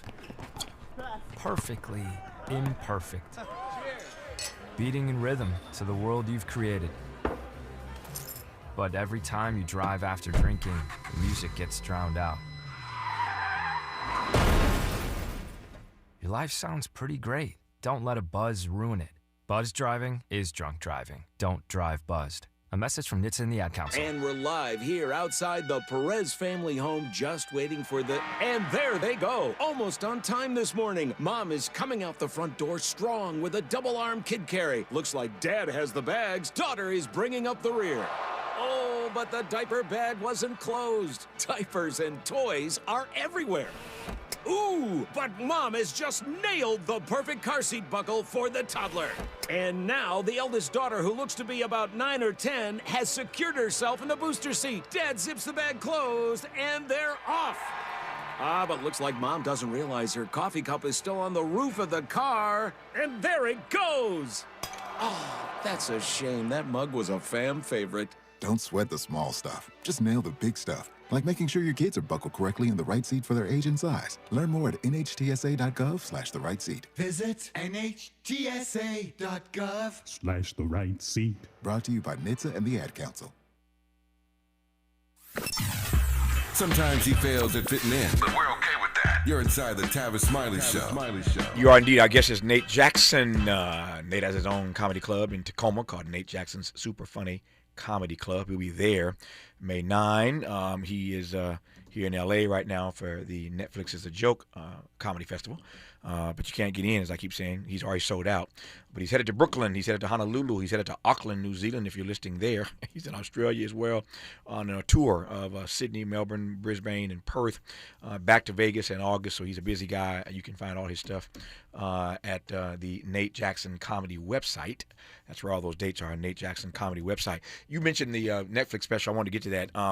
That thing is hilariously funny, and I think you'll be pleased to hear this. I actually saw that special first. I've seen it a few times because it's so funny. The first time I saw it, I walked to the barbershop, and they were just putting it on. Somebody said, "Man, y'all seen that Nate Jackson thing? Y'all seen that Nate Jackson thing?" I said, "Nah, Negro, I ain't seen it yet." So they put it on in the barbershop. And when I tell you, them Negroes laughed and laughed and laughed. Didn't nobody move. Wasn't nobody getting their hair cut. You shut down the barbershop, Nate, for that special, man. But them Negroes loved it, as did I, watching that thing in the barbershop, man. That's really awesome. That's a great way to tell if you got something going. Yeah. The barbershop and put the clippers down. There you go. Yeah, we did that. Yeah, you got them going in the barbershop. You doing something. When you look back at that just came out last year. When you look back at that's Nate Jackson, super funny comedy special. Did it meet all of your expectations for Netflix? Yeah, it actually exceeded my expectations. But you have to understand, like, what I want, I've been telling people this whole time. Yeah. So Netflix has different types of deals, and I don't know what all I'm allowed to say because I don't want to talk about how they have their inner workings set up. Sure. But that's a license deal. So I had X amount of money from them to present a special, and I went and shot. Most people take half of that for themselves. I put all of that into it, and then I had to put an additional 58,000 in it because you hear that Yin Yang Twin song that's playing. Yeah, it ain't cheap. It ain't cheap. It ain't cheap. Man, I thought we was friends. Yeah. So I wanted to make sure that I put something together that once I was long gone, I could still be proud of, and my people could be proud of. And I feel like I did that, and so I'm proud of it. But it's not like it was a big bag for me. Like, I'm just now seeing the return on my investment with things like 6 sold-out shows here in town, or the fact that you saw it in a barbershop, and here I am on the Tavis Smiley show. Yeah. And so it's really cool. That's what it's about. But I wanted to say this. You were talking about my dates. So at NateJacksonComedy.com, we literally just announced those dates yesterday. They're brand new announcements. So when people are like, man, I didn't know, and I would have this, I would have that. A lot of people, for some reason, hitch their wagon around the concept of wanting to be only in the front row. I get everybody. Yeah. All you have to do is look at me. If you don't look away, you are fair game for that portion of the show. If you don't look away, I will get you. But I don't get anybody against their will. Yeah. And we just have us a good time, man. People be a good sport and they have a ball. So I'm not ruthless. Yeah. I keep it light and I'm uplifting at the same time. So the key to being in your act is to look you in the eye. If you want some smoke, look lock in. There you have it. It's visual consent. You know what I mean?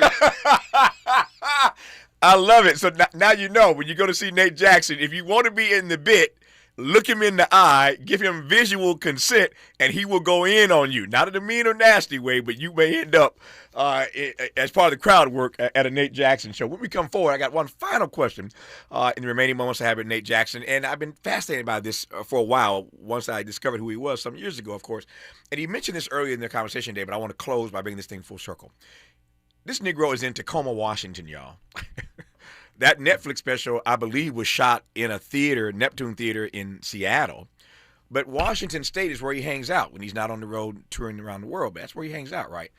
And I'm fascinated to his earlier point about the fact there ain't a whole lot of us up there. How you sharpen your comedy chops in Washington State for an audience of people that don't look like the folk in Washington State. Because, again, you can shut down the barbershop. It's a black barbershop. I don't need to say that. It's a black barbershop. You can shut down the barbershop, and we love this guy. But I'm fascinated how you hone your skills because, trust me, playing at the Apollo ain't like playing in Tacoma unless I'm missing something. But he's the expert, and we'll ask that question of Nate Jackson when we come forward here on Tavis Smiley. Helping to stretch your moral and political imagination. This is Tavis Smiley.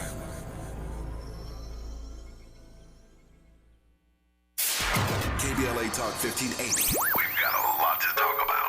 KBLA Talk 1580 is connecting you with services and solutions. Domestic violence and family violence is when someone in an intimate or family relationship tries to gain or maintain power and control over another through a wide range of abusive behaviors. Every single act may amount to abuse. Abuse can take on various forms: psychological and emotional, physical and economic, and sexual abuse. The Genesee Center Incorporated is a nationally recognized nonprofit domestic violence prevention and intervention organization, housing women and children from 30 days up to 2 years through emergency and transitional shelters. The Genesee Center also provides support services like mental health counseling, life skills classes, computer training, job referrals, after-school programs for children, field trips, tutoring, and comprehensive direct legal services. If you need help or you'd like to donate or volunteer, call the Genesee Hotline, 1-800-479-7328. That's 1-800-479-7328, or visit genesee.org. Everyone Everyone has the right to be safe. This is a community call to action from KBLA Talk 1580. Indeed presents hires you can't afford to get wrong, like nuclear reactor safety expert. I disabled the backup cooling system. It was making such an annoying noise. You heard it, right? It was like, We're on the countdown to core failure. And you're saying we don't want that? This is a job for sponsored jobs. This is what happens when you don't sponsor your job on Indeed. Next time, get matched with quality candidates with Indeed sponsored jobs. Visit Indeed.com/hire now and sponsor your job today. Freedom is an endless meeting. So let's get back to it with Tavis Smiley. Tavis Smiley and Nate Jackson for the 3 minutes I have left here. I've enjoyed this hour immensely, but again, just 3 minutes to go here. So, Nate, you heard my exit question, at least one of my exit questions. When you were in Washington State, in Tacoma, no less, as a black man, you sharpen your comedy skills, you get your chops. How? In a way that works for audiences made up of people who look like me and you. That's a misconception. I'm not for audiences that's just black people. I'm for everybody. And my crowds be like 25% of everyone. That's why this is going to go to the moon. Right. But please don't sleep on the blackness of Seattle. We done already gave y'all Jimi Hendrix, Ray Charles, and Quincy Jones. What else do you want from us? Fair enough. That is literally molded. Most people's definition of what they think blackness is molded by people from Seattle anyway. Black in rock and roll, black in jazz, and Quincy Jones that transcended entertainment. If Michael Jackson didn't give you what's something black, what are we talking about? You see, I walk right into that question. Chin up, booty out. I walk right into that. Chin up, booty out, and Nate was ready with that answer. It's hard to argue. It's hard to argue Quincy. It's hard to argue Jimi Hendrix, and it is certainly hard to argue Ray Charles. I take your point, Nate. That's why I said at the top of this show, I'm gonna stay in my lane. He's the comedian. I'm the commentator. I know not to get it. I know not to get it twisted. Let me close with this on this note. I hope that you are enjoying your time at the Netflix Is a Joke Festival, Nate, here in LA. I'm having a ball, man. I've had some really, really famous celebrity friends that have been popping in, and it's giving me a lot of perspective. Like, I was wondering if people see me. I'm like, y'all see me out here, right? And people are really showing up and showing out in ways where, like, if Netflix and the rest of the industry understand what's going on, there's about to be some changes around here. No, I love that. One of the things I love about this festival is that it's here in LA and everybody comes and plays it. And when I get a chance to pop into different shows here and there, I get turned on by the fact, and you told this story so beautifully and so lovingly and so eloquently earlier about you and Quake and DL hanging out last night. That's the part I love about this, that all the comedians pop in to see each other. They pop in to see their colleagues' shows.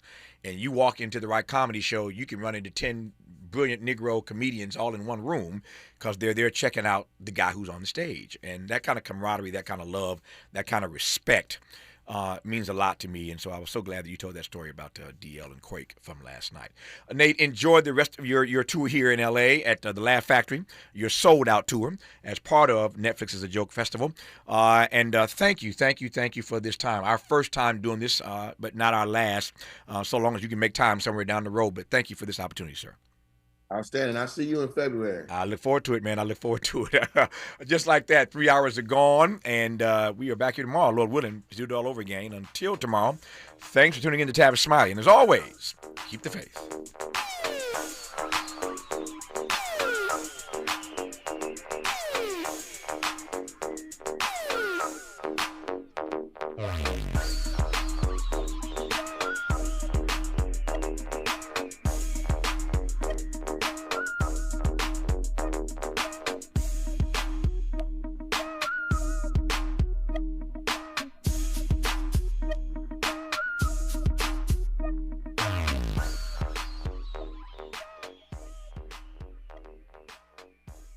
KBLA 1580 Santa Monica.